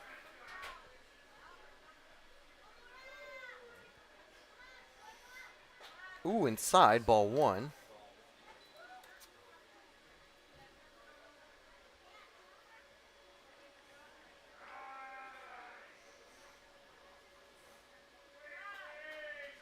Now on the dirt, ball 2.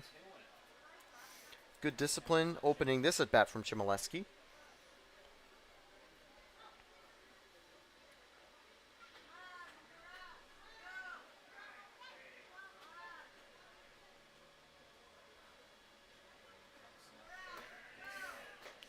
Swing and a miss, strike 1.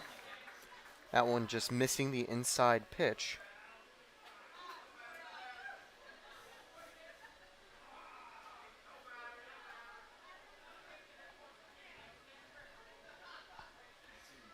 Swing and a miss, strike 2. Chmielewski hoping to keep this inning alive. There's 2 outs and a 2-2 count.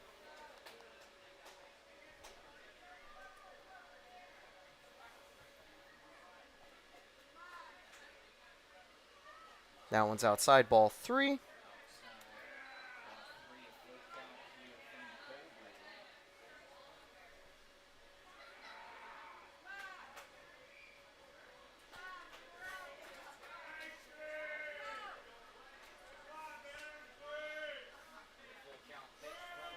The full count grounded hard, but once again, Lorengar making the play until the throw. And wow, Chmielewski slipping after that. And that's one of the tricky things with turf. You can struggle with the footing. He looks a little disappointed. I think he was hoping to try to turn 2 on that. But I know that Brian Joe's just going to tell him, hey, you got on base. That's all we needed. So Lorengar going to be graded with the error there. He's been great at third base all day. Do have to expect at this level that one time there will be a little slip up. And that time it just takes a hop away from McKenzie. Chris Bear up here with a runner aboard.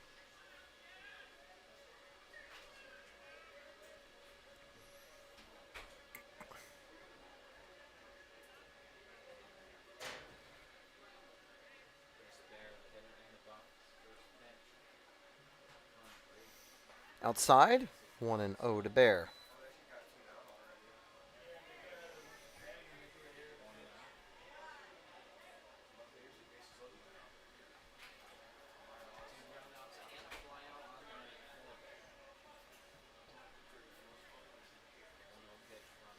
Now it's fouled away, 1-1.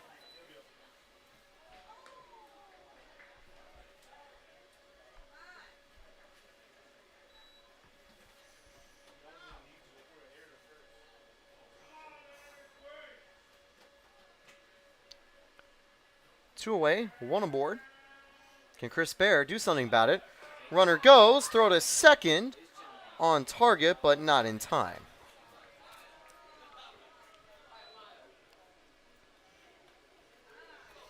Chmielewski gets the steal there. 2-1 count now to Chris Bear. And again,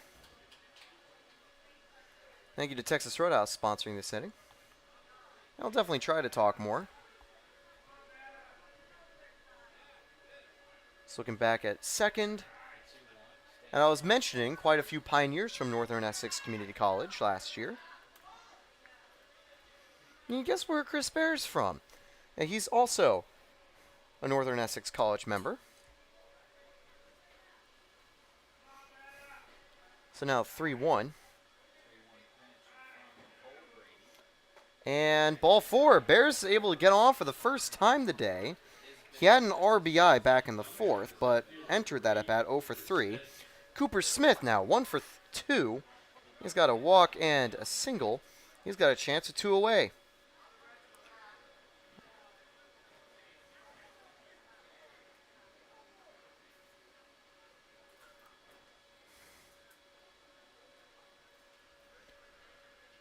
Two runners on, 2 away. It's 8:50 p.m. here, top of the 6th. So we've actually been keeping relatively close to a solid pace here. That one's going to be popped up. That one's going deep right field, but won't be deep enough.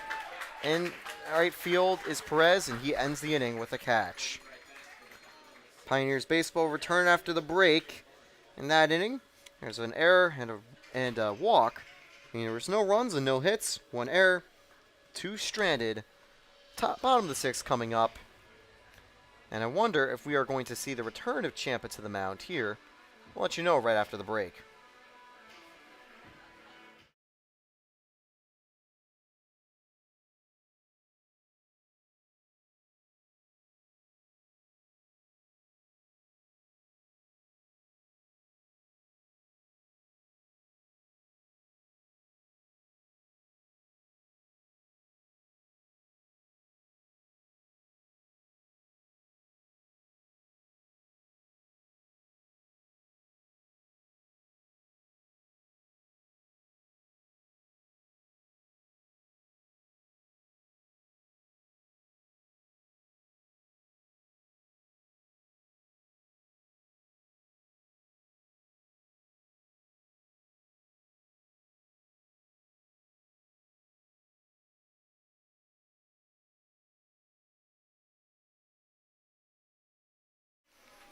Bottom of the 6th underway.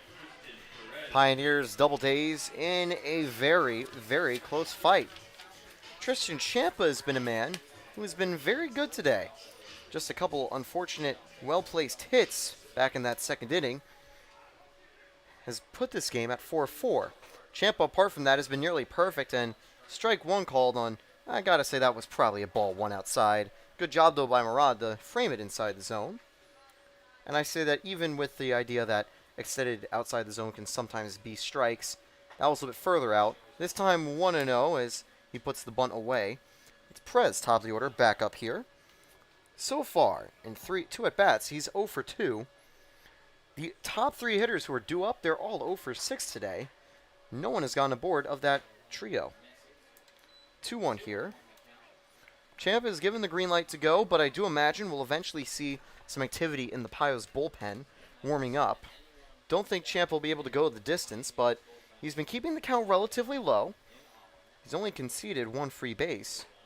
Swing and a miss, strike 2 here. What Champa can do is keep things efficient, and he's certainly done that tonight. And he's put on an incredible start, no matter how this game ends. And low, ball 3. Count goes full.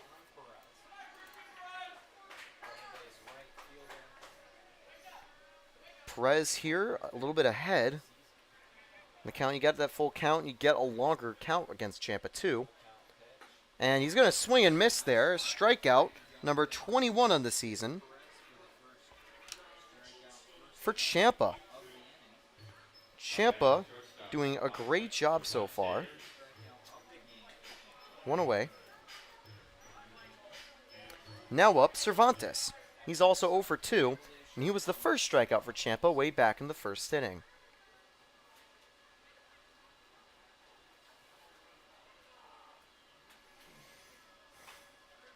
That one sent to the right and foul. Clarion Inn is this inning's sponsor for your Elmira Pioneers. They're the choice hotel for the Pios, and if you're visiting the Horseheads region or the Elmira area, they should be your first call. Thank you again to Clarion for sponsoring the Elmira Pioneers.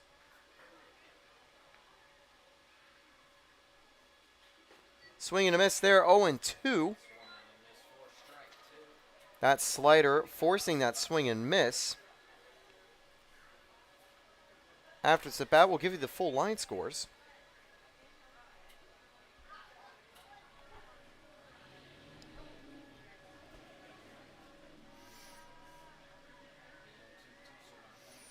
Ball 1, a little bit low.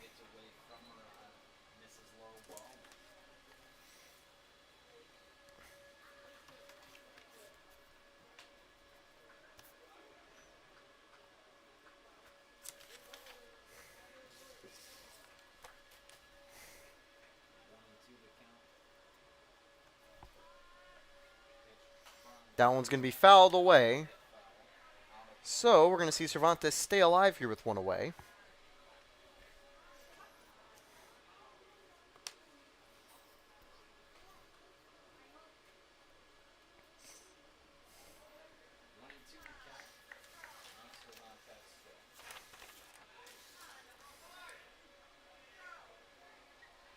One, 2 for Cervantes.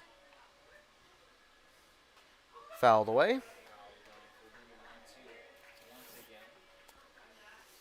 This season, Cervantes, he's hitting .351 entering today. That average dipping just a little, but still definitely over 300 so far. He's had a strong start to the season with the Doubledays. Wants to keep that going in this at-bat as the 3-4 hitters waiting on deck. But he's going to go down on strikes there. Second strikeout for Champa. And some of his stuff coming into form late here. 2 away in the 6th.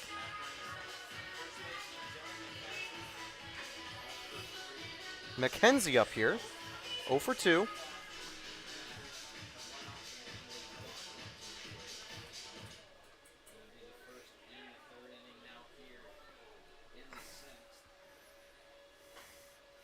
Strike 1. We mentioned how those first 3 batters have struggled when they've been at the plate today. And they've gone down in order so far. Here's the 0-1. That one's very well in the dirt. Pioneers are again facing the Auburn Doubledays.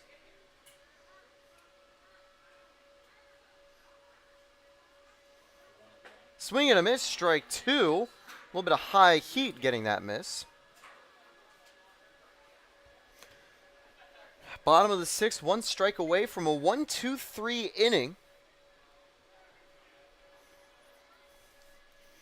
And again, I don't even think they're going to need to warm up anyone else. Ciampa looks good for 7. That one fouled back, so we're going to see McKenzie stay alive.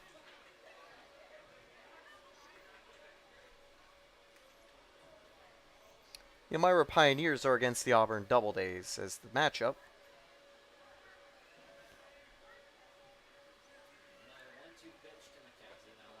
And that one outside, you can see Ciampa was disappointed. Count goes 2-2 now.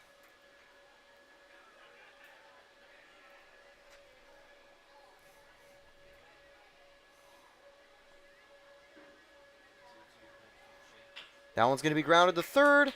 Wall gets on it. And the throw to first in time. A good try by McKenzie. He can't run it out. It's a 1-2-3 inning. Bottom of the 6th is over. We're entering the 7th inning, still tied.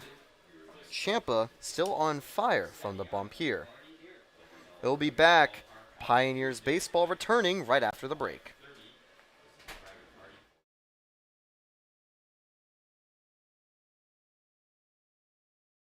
By the way, you should call that number sometime or save it.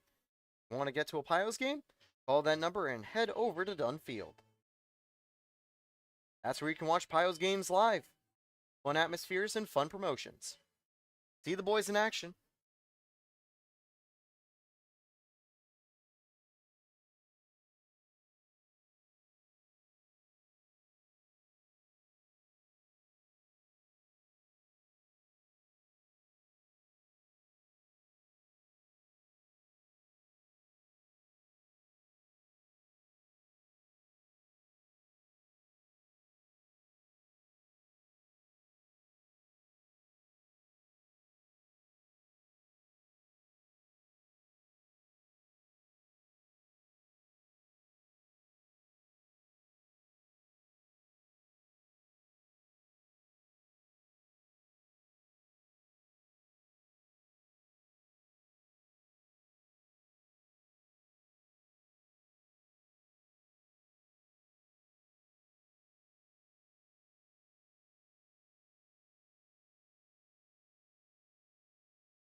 The Pioneers' Wayman leading off here. 0 for 1 today, but he's had 2 walks on his first 2 at-bats. He scored twice on them. He hasn't put a ball in play yet. That has resulted in an outcome.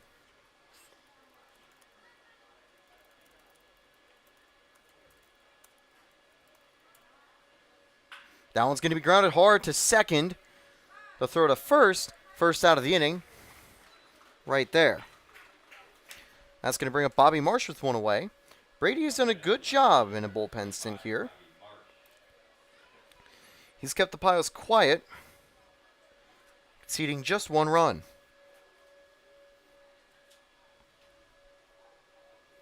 And that run had been inherited from the starting pitcher, Danny Luck. Now, Bobby Marsh here. Base is empty. That one's going to be a drive. And I think that nearly broke his bat. A weird sound to it.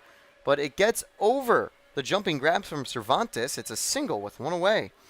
That's his second hit of the game. He improves to 2 for 3. Wall now up with a runner on first. That run is the go-ahead run.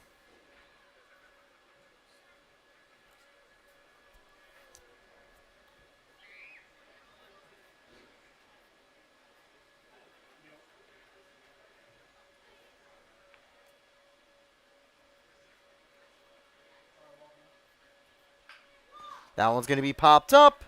And Cervantes under it, out number 2 there. And Wall out on the first pitch. Here comes Joe Muzio with that runner at first.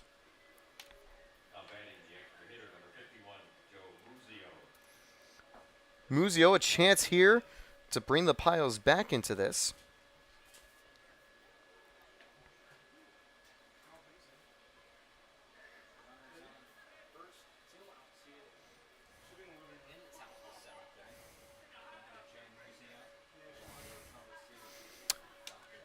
Muzio, he's trying to bring Marsh home. He enters the game with the most at-bats for the Pioneers at 38. 8 for 36, or 9 for 38 on the season. 237 in total. He's going to line that one down. Marsh is going to head to third. No, he's staying at 2. But a single for Muzio here. Good late hitting. And we know that the Pioneers offense can get going late. Here comes Lucas Phelps with 2 aboard and 2 out.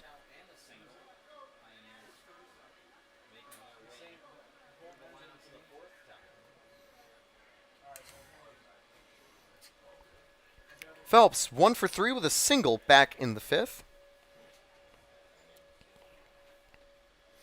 Looking to make 4th at bat number right here a little bit better.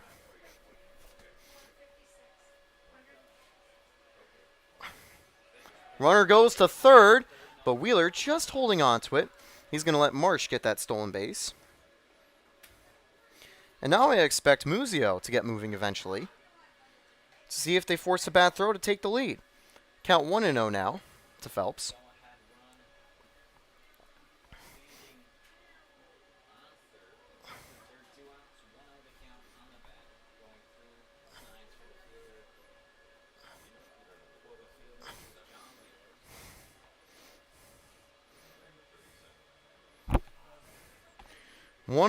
Top of the 7th. Thank you, Hilliard, for sponsoring the Pioneers. Sponsor different events like the Thunder 6 Night as well. Thank you, Hilliard, for supporting your Elmira Pioneers. And both Phelps and Brady not fully ready for this at-bat. I think they're going to give the go for Brady to finish this inning. Then they might bring a stopper, a stronger reliever in to try to keep things quiet. Maybe Rivas. Runner goes. Wheeler. That gets away from him. 2-0. So Muzio at second, Marsh at third. 2 stolen bases and 2 successive pitches have put runners both in scoring position. Phelps can either try to load those bases, bring up Max Mandler, or he can try to bring those runs home himself. He's going to be disciplined here. 2-0 count. He takes strike 1, though, as that one lands right down the middle. That will get some applause here at Falcon Park.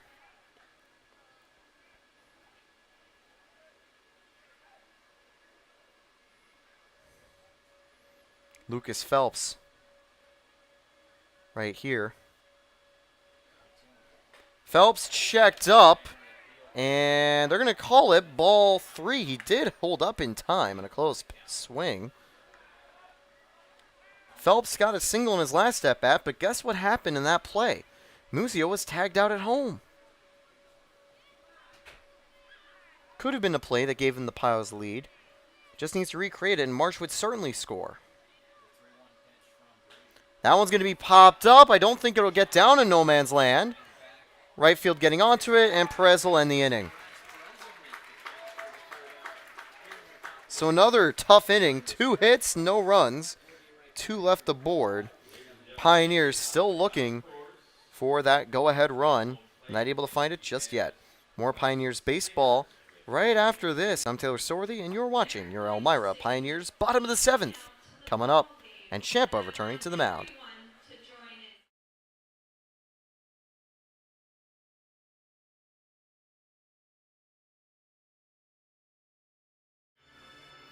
Here is Take Me Out to the Ball Game.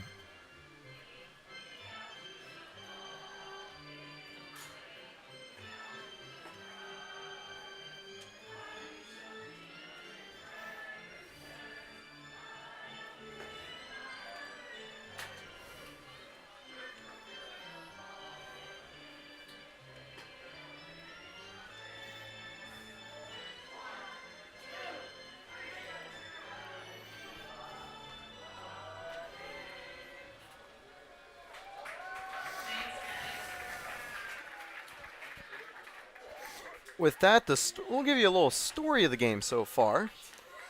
It was a close game so far. Elmira, they scored 2 runs in the first inning, but the Doubledays responded. 4 runs off 1 play from Peacher in the second. And then the Pioneers fought back, getting 2 runs. 1 in the third, 1 in the fourth. And since then, it's been a slugfest back and forth. Both teams getting close. Ciampa staying lights out apart from that second inning. Meanwhile, Brady, who came in from the bullpen, has kept things tied as well. Here's the first pitch of the inning for Ciampa. Ball 1 a little outside. So, Lowengar leading off. And you know, Lowengar, you might have seen him if you were scrolling through some games back in the 2020 Olympics in Tokyo. Lowengar is a key player for Israel on their national team. In fact, he actually had a 2-run blast in the European Championship final in 2021 against the Netherlands. Israel lost 9-4 in that match, but 2 RBIs on a 2-run shot from Lowengar there. So facing some international talent here, someone who's played against some very strong players. 2-1 now. And strike 2 called.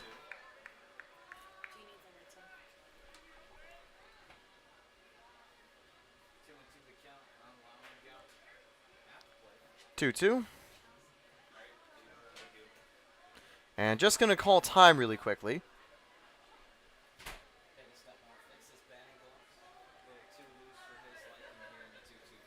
In fact, throughout the entire tournament, Lowengar was actually hitting .280 with .840 slugging and 4 home runs, including a 2-home run game against France. He's going to take this one outside, ball 3. Count goes full now with no one out.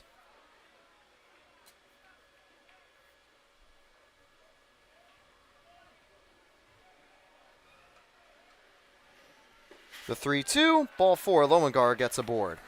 And Ciampa disappointed.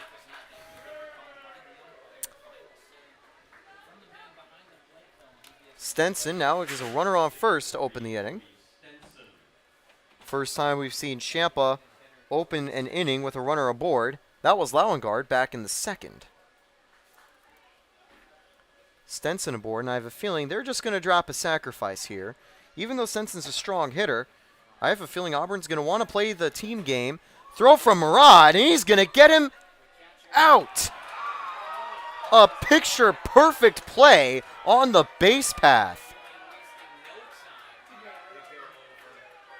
And, yeah, you're going to see the coach from Auburn, he's really upset about the call. He made the tag in time. He's trying to say he didn't. Can't argue with City Hall.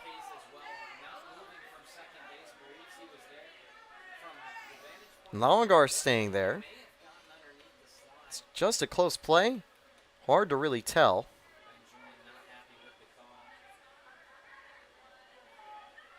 Lowengar will finally get back to the dugout. 1-0 count.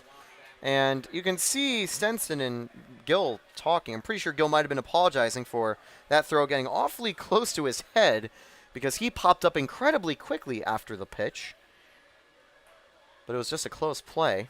1 away now, and that was huge. Gil Murad, we saw him catch a runner before. He's going to catch a runner here.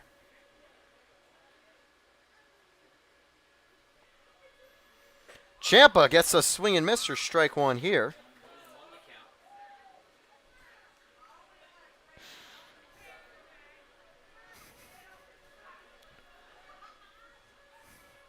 One and one. And just outside, 2-1 here. 2-1 to Stenson.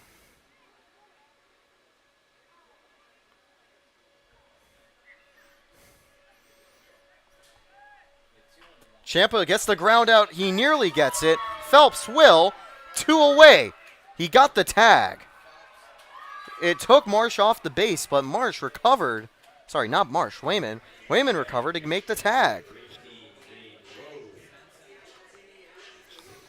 So 2 away here.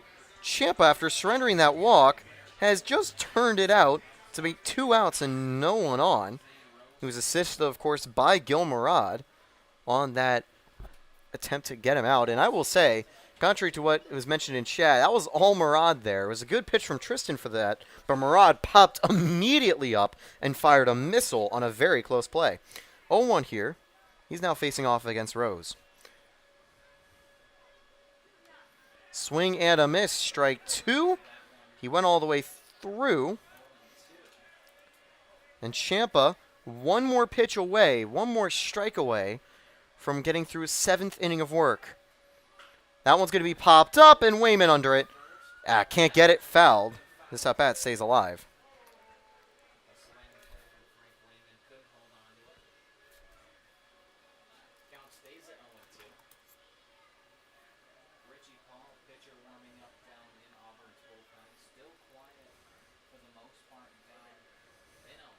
Zane Rose, by the way, he's got an 8.5 perfect game grade, which is honestly pretty good. The 8 grade is for a potential draft pick or a very good prospect. A 9 grade is for a surefire top 10 draft pick, and not 10 like pick, but by 10 rounds. So, but with an 8.5 grade, Roos is the type of player you might see eventually, should he continue his success at college, eventually make the majors. He's had a solid night tonight. He's 2 for 2. He's down 0-2 here, but still definitely a really, really good player. 0-2. Ciampa's going to force that grounder to Phelps. Good throw from Phelps, and the inning is over. Ciampa gets another 1-2-3 inning. The previous 3 innings were 1-2-3, 1-2-3, 1-2-3. So Ciampa, again, another lights-out start, and I do wonder whether they're going to keep him going through the 8th. I have a feeling he's got the energy to do so, but they might want to bring someone in. We'll have to wait and see. Pioneers baseball returns to the top of the 8th right after this.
Top of the 8th underway here at Falcon Park in Auburn, New York.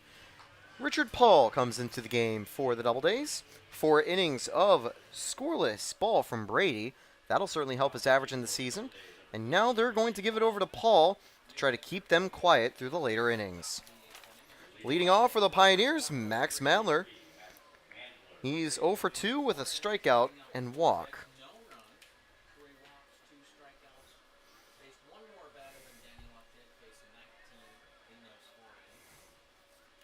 First pitch, as you can tell, he's a side armor.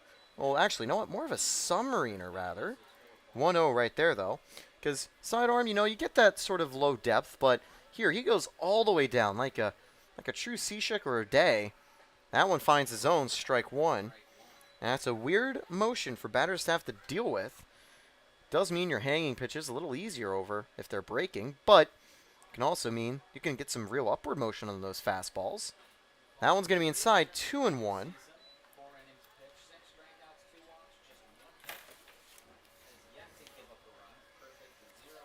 And Paul, 4 innings pitched. He's been a very consistent bullpen guy. He's come on and he's kept things quiet. Hasn't allowed a run all season. 3-1 there. He also carries he has 6 strikeouts and 2 walks, a 3-to-1 strikeout to walk ratio, which is honestly pretty good at this collegiate level, where control can still be an issue for some of the arms. And this time it's going to be a ball 4. That ratio goes down to 2, but still pretty good. Mailer is just Mailer is just that guy in terms of drawing walks. 1 aboard, no one out. Murad up here. He's got another chance right here. 1 for 2 with a single walking ground out. He's got a go-ahead run at first. Kyle Shimoleski on deck. And strike 1. Now the bottom 2 in the order for the Pioneers today have an interesting at-bat total. They've been called out 4 times, 2 dead at-bats being a sacrifice and walk, and 1 hit. So 1 for 4 in total. But honestly, might be some pretty strong outings from them. We saw some throwing action from the Pios bullpen, but I would be very surprised to see Ciampa staying in the dugout right here. Runner goes. The throw to second, not in time, but a good job right there. Cervantes just keeping in front of it, making sure it doesn't go into the outfield. It's called strike 1. Ball 1, sorry. It was an 0-1 count before.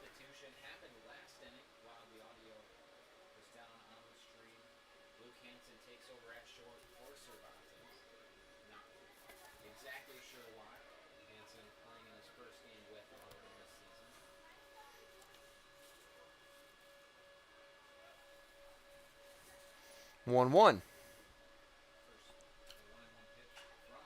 Fouled away. 1-2 now for Gil Murad. And actually, I was wrong. It's instead Canton who's come in, making his debut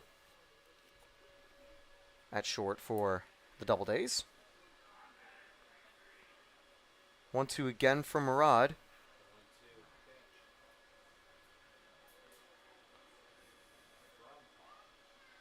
That one inside gets away, but it bounces in the right direction for Wheeler. 2-2.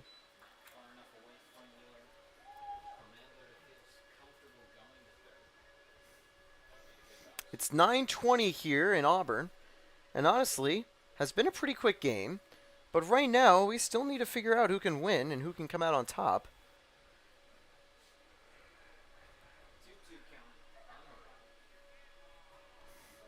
2-2. Steps off. And he's just going to ask for a little quick conference with Wheeler, going over the signs.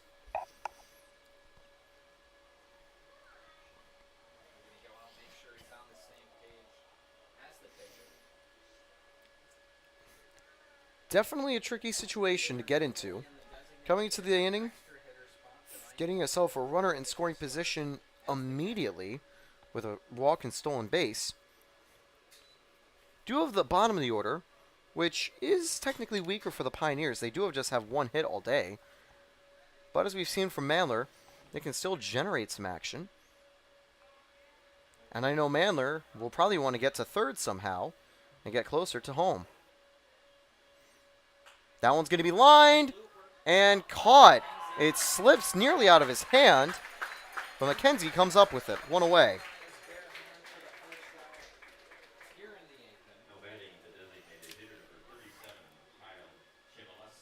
Chmielewski up with a 1 away. Last time he was up, he got on base via error and stole second. Chmielewski also had a sacrifice in the game.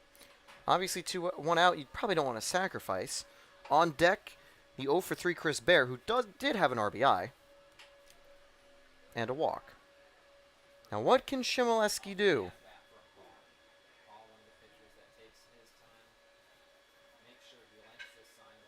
And, oh, he's been hit. And that's one little thing. It just slipped out of his hand. And the umpire just telling him, just be careful, buddy. Obviously, again, not intentional. If there was any intentional ball to a Pios batter, I have a feeling it would probably be for Muzio. He's very talkative on the base path. Never too aggressive about it, but from time to time, maybe a pitcher would want to throw just a slow breaking ball at him. One away, two aboard, and there's a quick conference on the mound. I think they just want to settle Paul down and say, listen, you got to get us out of this. They've got 2 runners on, and those 2 runners are dangerous. The big 3 for the Pios to lead off, due up, Bear, Smith, and Wayman. Today, that trio only's got 1 hit, but they do have 4 walks and a couple outs.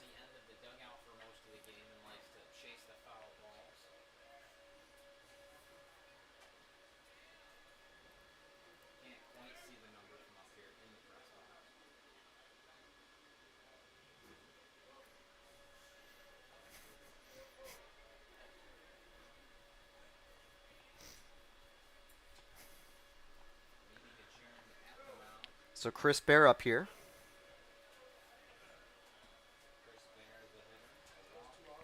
To stop Chris Bear, you really need a C-Bear circle. So you hope that Paul on the mound has watched enough SpongeBob. He's got 2 aboard. Double play possibilities. Bear has hit a couple on the ground. And that actually has been the balls he's been hitting today. 2 grounders and 1 flyout.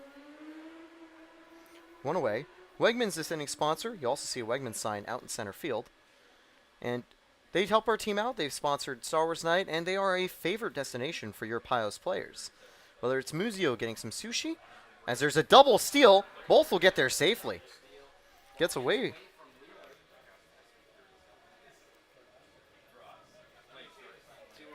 So 3 stolen bases this inning for the Pios as to count 2-0 now to Bear. And both runners in scoring position, just 1 out. And that is a really dangerous spot. It also pretty much eliminates a double play opportunity. Infield playing in. A little blooper over the infield, like the Luis Gonzalez back in 2001, would be huge for the Pios. Swing and miss, 2-1. See some activity with someone warming up in the bullpen for the Doubledays.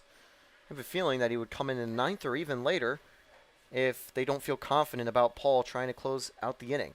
He's got some tricky bats, but righties do better against the Pios than lefties. Swing and miss again by Bear. 2-2 count now. 2 runners aboard. 1 out. Pioneers. Desperation might start to creep in for their players, but Drum needs to make sure their heads remain calm. And that's inside ball 3. Bear nearly working the count full. And now 1 ball away from a walk. A chance to get aboard. Here's a payoff pitch coming up. And by the way, Cooper Smith is on deck.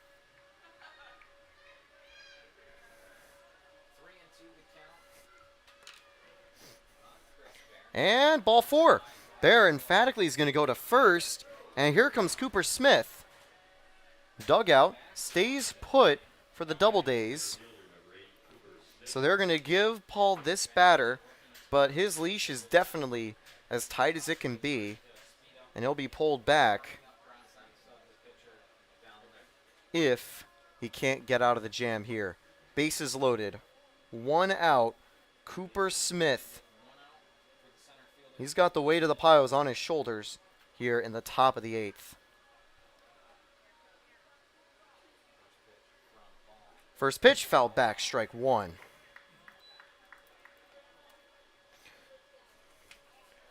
Take a look at his stats when he's had bases loaded. And this season, Cooper Smith, he's had 2 at-bats. He did bring home an RBI. It just wasn't off a hit. He still hasn't gotten a hit in the bases loaded spot. But a sacrifice fly would do for the Pios. He's got Mandler at first. And that's outside ball 1. And you can definitely feel the nerves throughout Auburn, Elmira's dugout, and the stands here at Falcon Park. 9:27 p.m.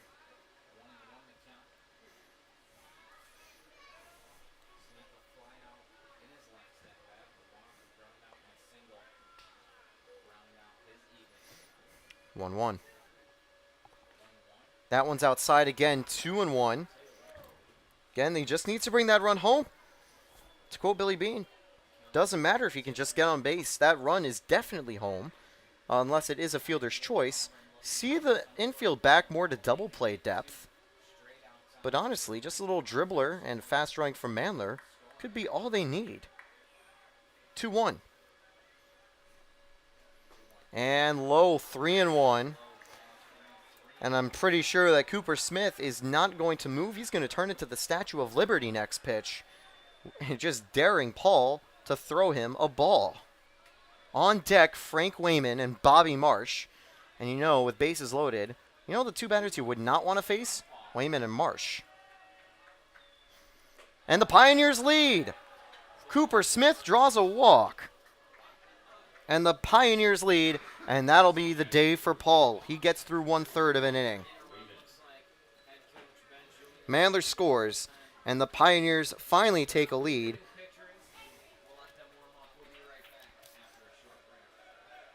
That new pitcher will warm up.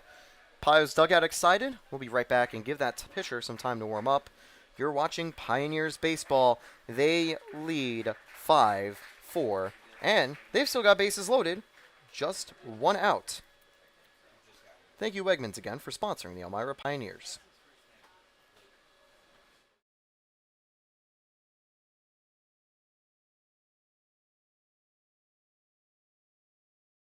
Just a reminder, by the way, the Pioneers aren't on the inning break. Rather, it's a warm-up break. Also, save that number. You can get yourself some Pios tickets. See the legend Champa himself in person.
We're back at Falcon Park.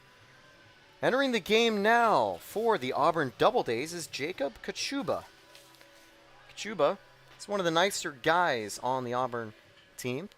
As mentioned, he's a clubhouse and dugout favorite. And they nickname him Chewy for the chew that you pronounce in the middle of his name. And if he's able to get a strikeout, we'll probably hear that famous Chewbacca growl over the stadium PA.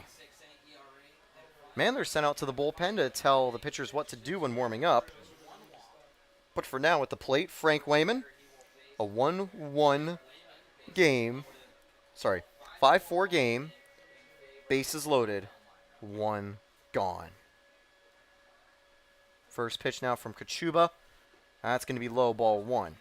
Kachuba also carrying a sidearm motion. A little bit less of a submarine than the previous pitcher.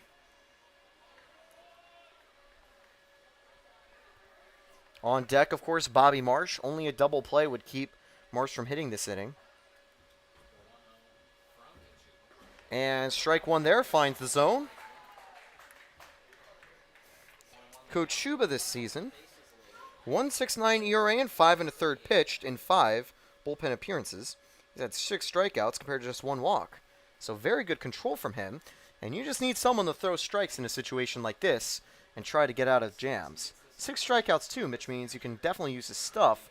But you just can't concede walks like the Pios just scored on. Line foul there, and you see the dugout having to get out of the way.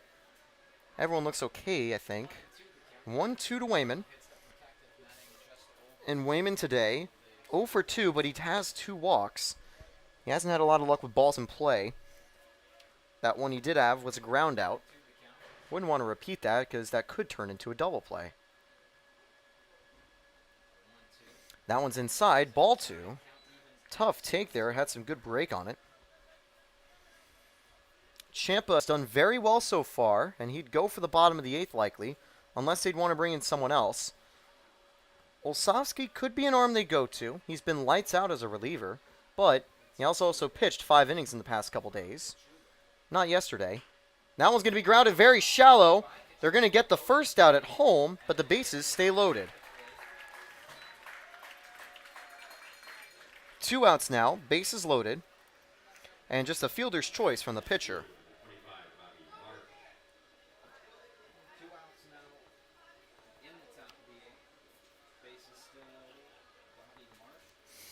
Marsh with now the bases loaded again. He's a double and home run away from the cycle.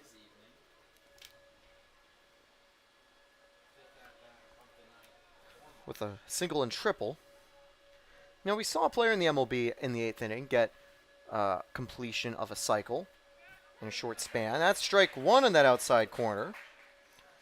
And Marsh, you know, he does better against righties and lefties, which is good for the Pios. But the question is, how does Kachuba do against lefties? This season,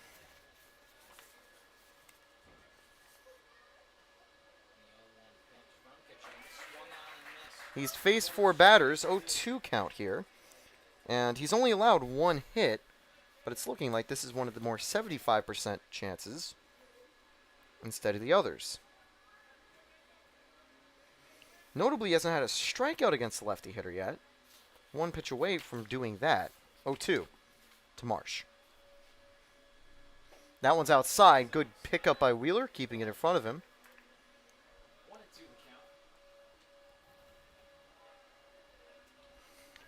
Marsh at the plate. At third, you see Bear. Smith at second. Wayman at first. Wall on deck, but will Muzio give him a chance? That one's going to be grounded up the middle. 1 run score. 2nd run coming home. The throw is going to come in. Not in time. Runners at the corners, and Marsh, 2 more RBIs. It's a 7-4 lead for the Elmira Pioneers.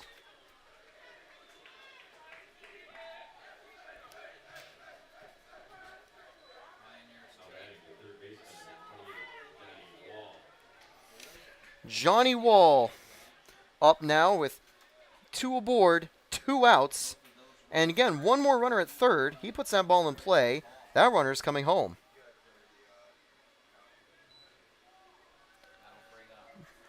Today, Wall 0 for 3 with a walk back in the 1st inning. Strike 1 taken. Pioneers have got the runs they've needed, giving Ciampa the long-awaited support. We said this team was a late inning team, and they've scored 3 runs in the 8th.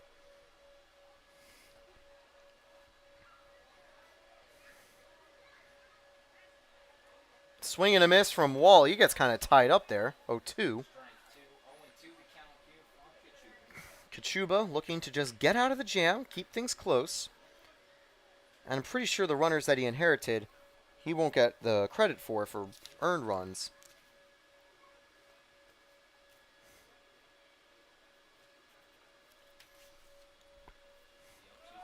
The 0-2. And just faking the throw, just making sure that he doesn't slip there. And 1-2 now. Runners in second and third. Marsh stealing second.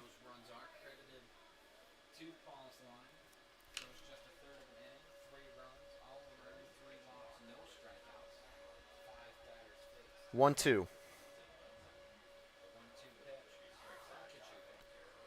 Wall's going to ground that to third. The throw to first. And he gets back on the bag in time. But the Pios already did what they needed to. They scored 2 runs on, surprisingly, just 1 hit. No errors. 2 left on base.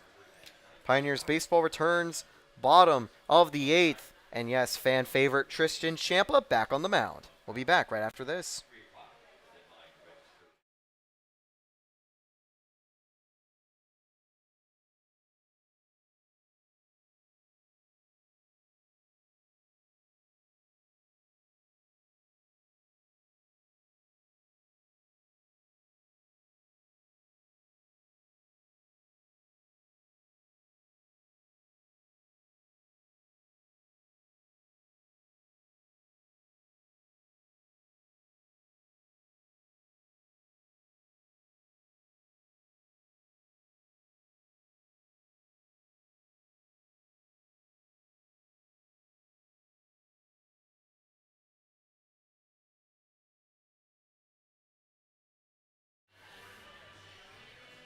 So that was a pretty quick half-inning break. Leading off this time for the Doubledays is going to be number 17, Guccia. 1 for 2 with a single. He was ultimately caught stealing to end the 4th inning.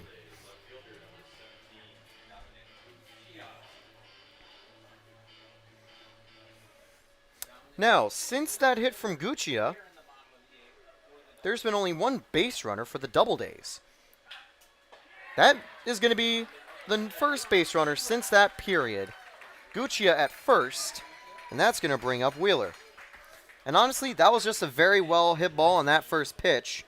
Trying to get it for strike one, and Guccia said, hey, I'll just take that ball and put that right past Phelps. So, runner on first. And I guarantee you, even though there's someone warming up in the bullpen, they won't pull Ciampa until things are really going wrong.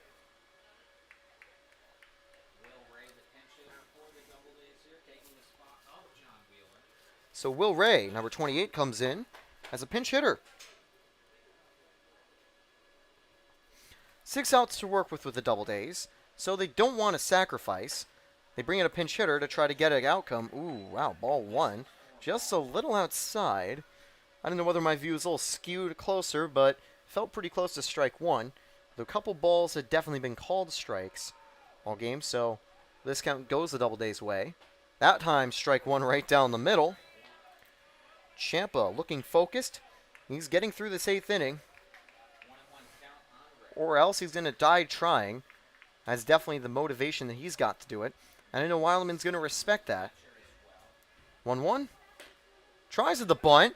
And ultimately, Murad just holding back. Not going to risk that hard throw. Count now, 1-2, I believe. So 1-2 count for Ray.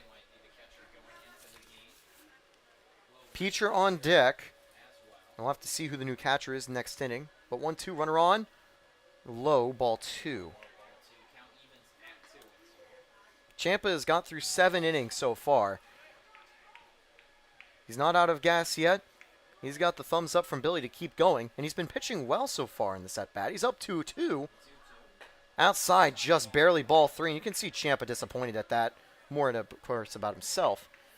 Full count here to Ray. And so far this season, Ray, he's hitting 182. He's on as a pinch hitter, and that's ball 4. And now I have a feeling, here comes Drum. He's given the call. But what a day Tristan Ciampa has. Pitcher up here. And I think Ciampa sees Drum, and he's just a little shaking his head, but I think he knows it's been coming. What a day he's had. Just a shame that walk a little bit outside. He finishes 7 innings of 2-run ball. Of course, 2 of those runs were unearned previously, so he only has 2 earned on the day. But what an outing. His ERA will go up a little bit, but that's because it was below 1 to start the game. That's incredibly hard to maintain. But what a performance from Ciampa. He's got respect from his team. He's got everyone lining out from the dugout to congratulate it. And he's going to go out here to a standing ovation. And even some applause from Auburn fans. They got to respect a performance like that. High fives all around. 2 runners are his. But there's trust to shut the inning down. We're going to see who's on the mound here for the Pioneers in just a second. It is a righty coming out of the pen.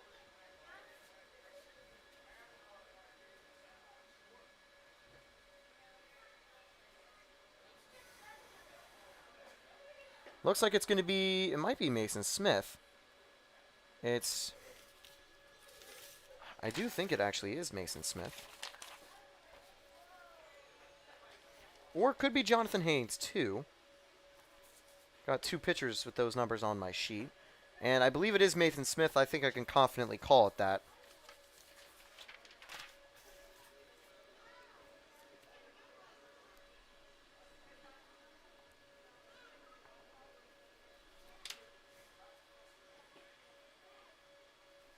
He's going to get a chance here to come on as a reliever.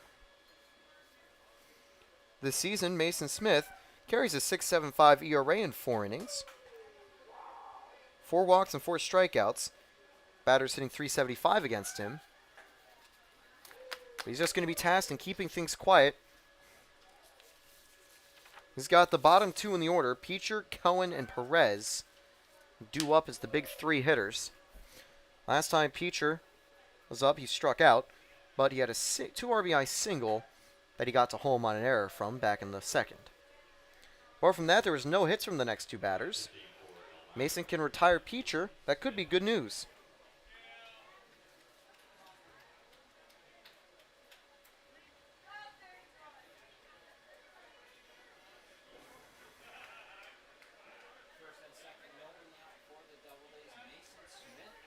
Of course, you mentioned in the chat, Steve Brown, the slow start to the season. The first 4 games they lost, the combined record of those teams was 16-3. So they're definitely facing some elite competition at the start of the season. It was 2 games against Batavia and 1 against Jamestown. Now, either way, here's the first pitch from Mason Smith, bottom of the 8th. Here goes a bunt. That's going to land. Or no, it won't. It's foul. So good discipline by Wall, just letting it roll. It's 0-1. And it was a very well-placed bunt. Wall just waits for it, and it does go foul.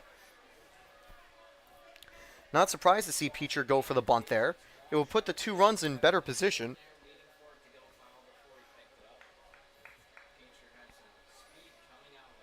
And all I'm sure Wileman just wants Mason Smith to do, throw strikes, try to get outs. Let the defense do the work, and so far, apart from that 1 throwing error back in the second, defense has been solid, lights out. Players like Wall have been doing a great job. All season we've seen players like Phelps and Bear doing well, including Frank Wayman too. The 0-1, that one's going to be popped up. Under it's Cooper Smith. Are they going to tag up a runner from second? No, that's going to be the first out of the inning. 1 away now, 2 aboard.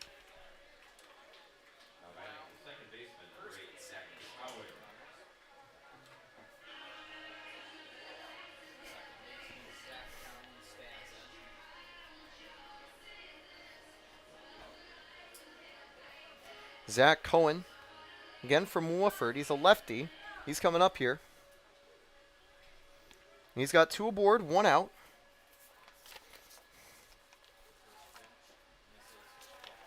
Ball 1. Now, with runners in scoring position,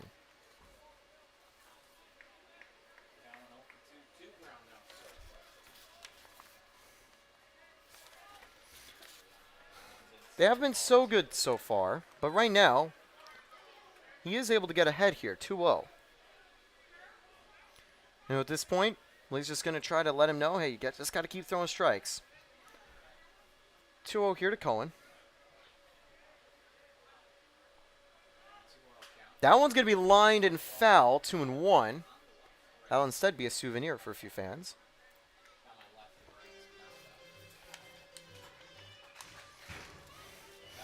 We already mentioned Cowan today, 0 for 2. With 2 groundouts, I should add. If Mason could force a ground out, chance for the Pios to turn 2, get out of the jam, enter the 9th inning. Swing and a miss, strike 2 there. Cowan getting over it. And now 2-2. Can Mason Smith get a second out of the inning in his second batter?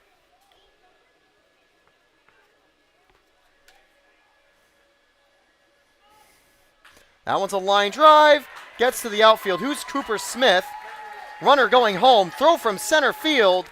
Instead, it's just going to be intercepted by Wayman. And that'll bring home 1 run. That's Guccia from first. Runners now on first and second after Cowan's RBI single.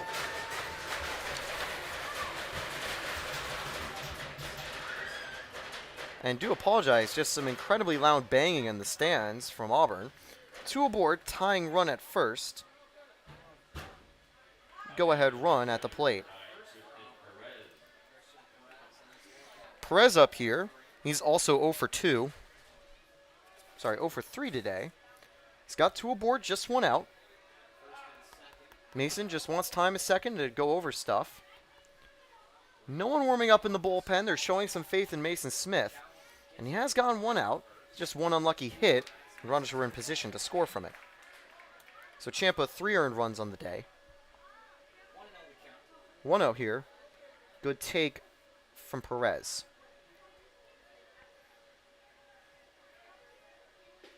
Strike one there, landing right in the middle of the zone.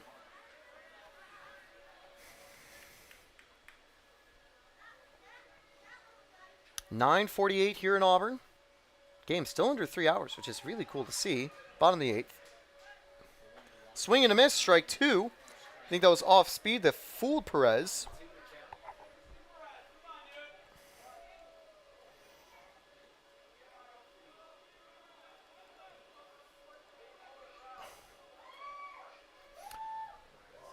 (1-2) to Perez. He's just going to step off really quickly.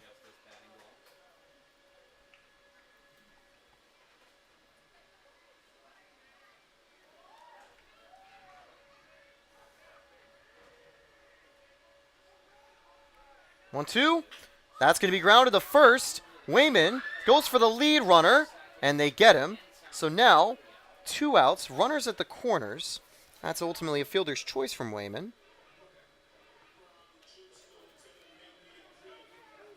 Cowan out at second. Ray moves to third. 2 away. That's going to bring up Canson. He came on as a pinch hitter, or as a pinch fielder. Now he's going to make his debut at the plate this season. The Doubledays. 2 away, 2 aboard. Tying run at first. That's going to be grounded to third. Wall gets the force at second, and Mason Smith getting out of a tough jam, letting just 1 run come home on what was a very well hit ball to center field. And Smith gets a hug from Murad, and he'll certainly get some props from Champa too. Wall, another solid play on that ground out. That's the 8th inning done and dusted. 2 hits bring home run, 2 left on base. We'll be back, more Pios baseball, top of the 9th. Right after this, they still lead 7-5, entering the 9th.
We are back at Falcon Park, the Auburn Doubledays, facing off against your Elmira Pioneers.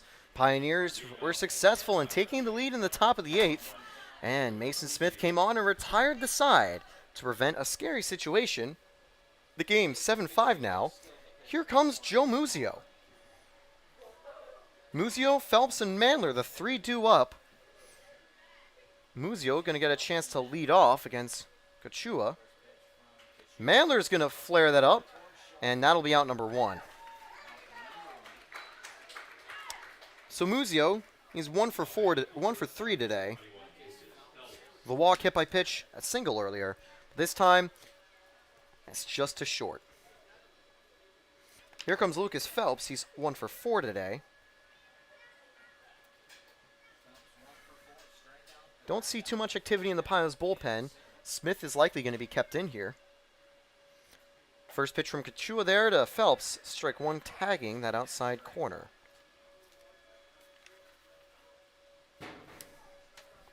And actually, it's Kochuba.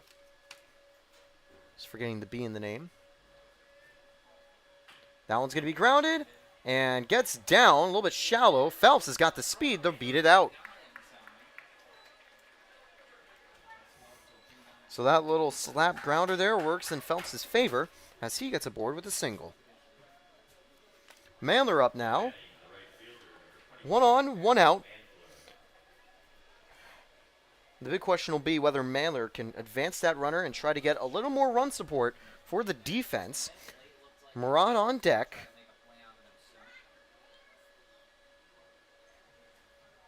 Kachuba looking back at first. I'm not sure if Phelps is going to try to go here. Don't think that Drum will try to be that aggressive in the base path. Instead, an aggressive swing from Mantler, strike one. So two sidearmers coming in relief after the 4-inning stint from Brady. One of them struggled, but so far, Kachuba's done a good job of keeping things relatively quiet from the Pios. Now already has one out, only dealing with one runner. Phelps back safely. The Pioneers will be taking a day off after this game. The team has been playing nonstop games for a little while, so they'll be able to get some stretches out on this Tuesday. They'll be back against Albany at home in a doubleheader. Ball one. So it'll be fun to join you there at Dunfield. Game one, scheduled to start at 5:05 p.m. As a doubleheader, it'll probably be a long night, so feel free to join me there. And if you want to see the entire thing, you might need a coffee. 1-1 still. He's just keeping an eye on Phelps. Phelps didn't actually steal a base previously. Only got to second because it was his hit on a play that Muzio was throwing at home from that he got second on. And strike two there. Kachuba finding that. And now Mantler down again, 1-2. Drawn 2 walks, but he's also grounded out and struck out. He's 0 for 2 today, but he's gone on base twice and scored twice. Similar to Wayman's start of the game, where he got on base twice and scored twice. And Mantler just calling time really quickly. Wants to think it over.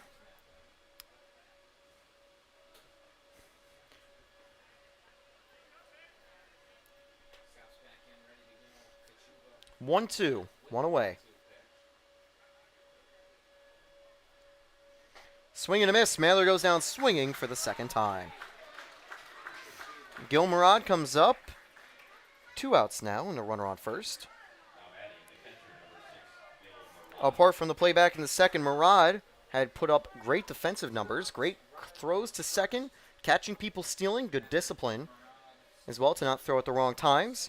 And in the third inning, he got a hit. He's 1 for 3 today, where he also drew a walk in the start of the second inning.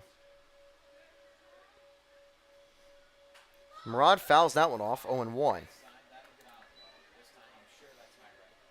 9:56 p.m. About to reach the 3-hour mark, but so far this game kept a little bit quicker so definitely respect the teams making pace of plays. Runner goes, throw to second, is going to get behind them, but Phelps is just going to stay. He had to slide in to make sure he was safe. Murray was the new catcher now for the Doubledays. Count, I believe, is 1-1. I believe so. I'm not fully sure. We'll have to wait for the confirmation from the umpire.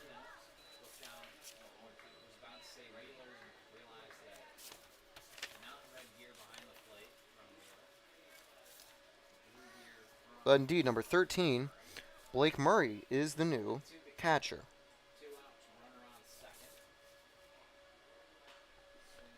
Popped up, and it's going to be still 0-2.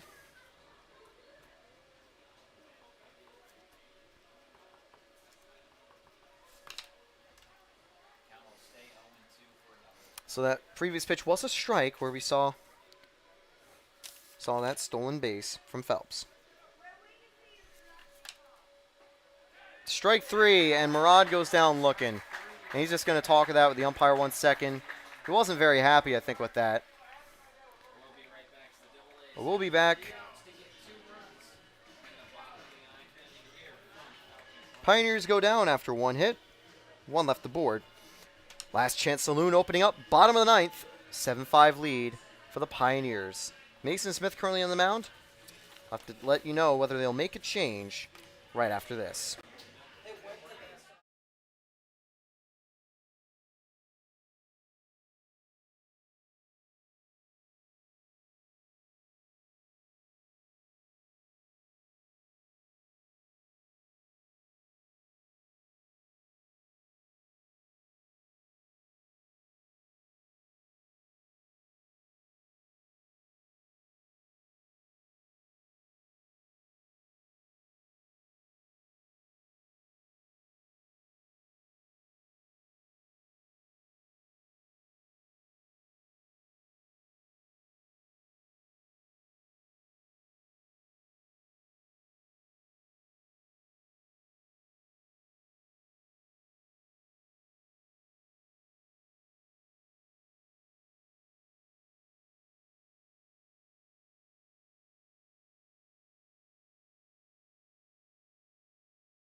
So here we go.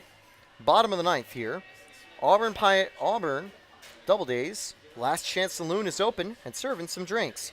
Their bartender, Mason Smith. He pitched 1 inning in the 8th. And he's just got 1 more inning to retire the side. So who are going to be those patrons? McKenzie, Lowengar, and Stenson. McKenzie so far, he's going to have a hard one here. He's 0 for 3 today. He's from Cortland State. And you see his walk-up song, the Doubledays bench dancing to an allegory. If I wasn't sitting down here, I'd probably be dancing too. Enters the game with 333 average, 13 hits, and 39 appearances. He's also drawn 11 walks in total. Surprisingly, hasn't today. That's because of the lights-out pitching from Champa. That's going to be lined, picked up by Phelps. What a grab by Phelps, but that throw's not going to come in time. Honestly, I don't think they might grade that an error, but it really shouldn't be an error on Phelps. That was a very deep grounder. It will be graded as a hit, so it's going to be a leadoff single from McKenzie. Lowengar back in here. Lowengar playing in Mansfield, but he also plays, as we mentioned before, with the Israeli national team. Hit a home run in the European Championship game. No home runs yet for the Doubledays. Guess what outcome that would help them the most right now? Runner on first. He's a tying runner. It's up to Mason Smith. You've got some activity in the bullpen. But I have a feeling that they're going to want Smith to continue if he can. And he looks fine. He should be able to. He just needs 3 outs to get out of the jam. Double play opportunities even opened up. So far, Lowengar 1 for 2 with a walk. He was caught stealing in the 7th inning, however, after getting on base with a walk. Strike 1 there on the outside corner. Mason Smith has done a good job in some appearances from the bullpen. A little high leverage appearance here. Got 2 runs to play with, but those 2 runs can be gone in a jiffy. Just ask Kevin Serrano. Previous game, the first pitch he took from the bullpen was taken over 300 feet over the wall. He was able to recover quickly and get out of the inning. And he did get the win because the Pios offense got the 2 runs needed to win in that inning. But those leads are never safe. There's a swing and miss for strike 2 on Lowengar. Not sure if he tipped that down or not, but either way, it's still strike 2. 1-2 now for Lowengar. Mason Smith looking. I think he's got the sign. He's checking back at first. Runner goes. And they can't get the tag in time. 2-2 now. Runner on second. Runner went, and he got it done. He got the stolen base.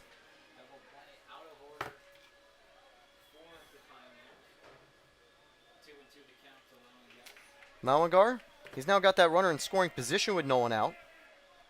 Swing and a miss. He's going to go down on strikes. Stenson up after that first strikeout of the game from Mason Smith. Runner on, 1 out. And I think the one thing that Mason's got to remember, don't stress too much. You've got 1 run to work with. If that runner scores, it's still a 7-6 game. It'll hurt your ERA, but at this point, more important is just securing the victory. Runner on second, 1 away. Strike 1. Just tagging that low outside corner. Stenson today, 0 for 3, fouled off, flew out deep to center, and then grounded out to short. Double play opportunity likely gone because the runner's on second, but he could still get caught stealing at third or in another play. Just a little high. Tried to frame it, but that time the ump didn't give it. 1-1. Very stressful bottom of the ninth here.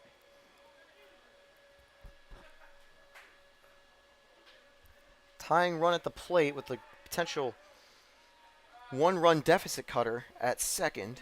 But a 1-1 pitch here. Can Mason Smith just keep it calm and get the final outs? Strike 2 there on that outside corner again.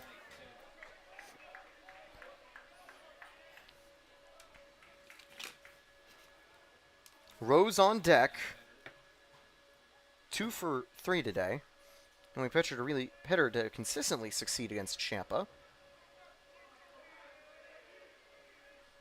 High, ball 2. Tried a rising heater there, but didn't get it. 2-2, one away.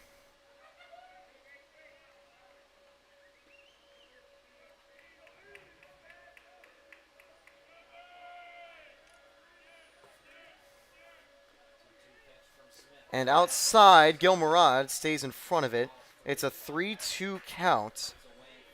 We do see activity in the bullpen, but again, with one out, they're going to trust Mason Smith unless he needs to come out or he wants to, and I'm not sure if Smith will want to. Can he get this out against Stenson? 3-2. He's got that runner on second. I think he might go on this 3-2. No, he won't.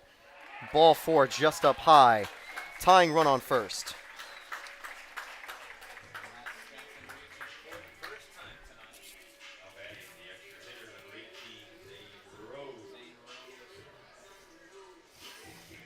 Rose 2 for 3, and he's got 2 aboard.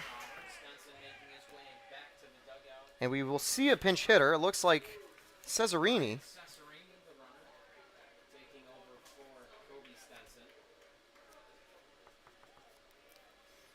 And now Rose, runner on second. First pitch, ball 1 just outside. That's a tough call, close call. Goes in favor of Rose here. 1 away. Double play opportunity, open with that runner on first. All Mason would need is just to force a ground ball. Strike 1 this time, finding the zone. A little bit to the right of the middle, but still in that zone. 1-1. 1 away. Got 2 aboard with a 2-run lead for the Pioneers.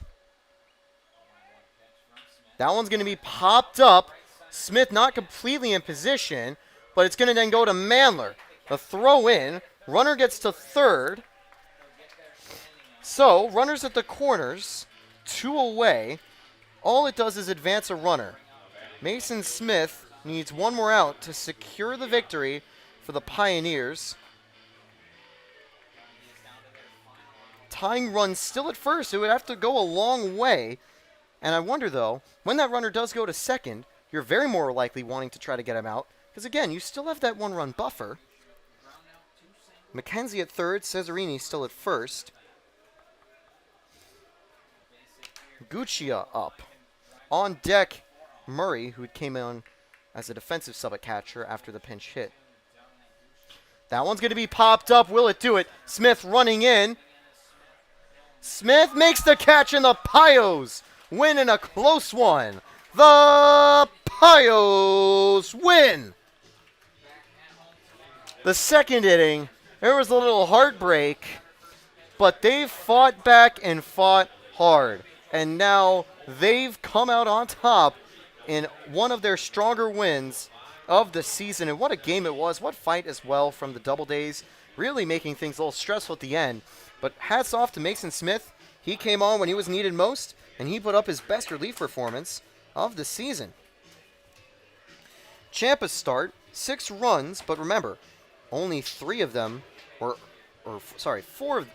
earned. No, wait, no. I got that wrong.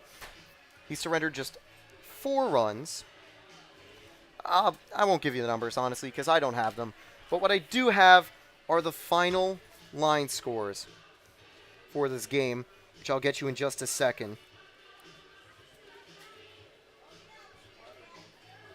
5 runs on 8 hits, just 1 error for the Doubledays. Meanwhile, the Pioneers able to get a total of 7 hits, 7 runs on 1 on.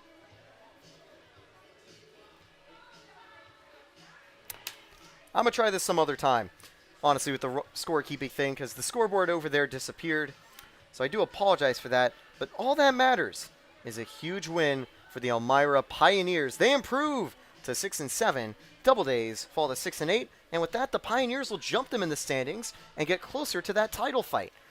After an 0-5 start, it's been 6-2. Pioneers staying strong. Wonder if Charnetsky was able to say hi to a few of his former teammates. He was actually a former Doubleday last season. But we see Marsh talking with London players. But what a day overall for the Pioneers. Getting it done on the road. They'll get a very well-deserved day off before facing off against Albany next time. Pioneers 7-5. The win will go to Tristan Champa after a masterclass again. The loss to Richard Paul after his worst outing of the season. He's been great so far.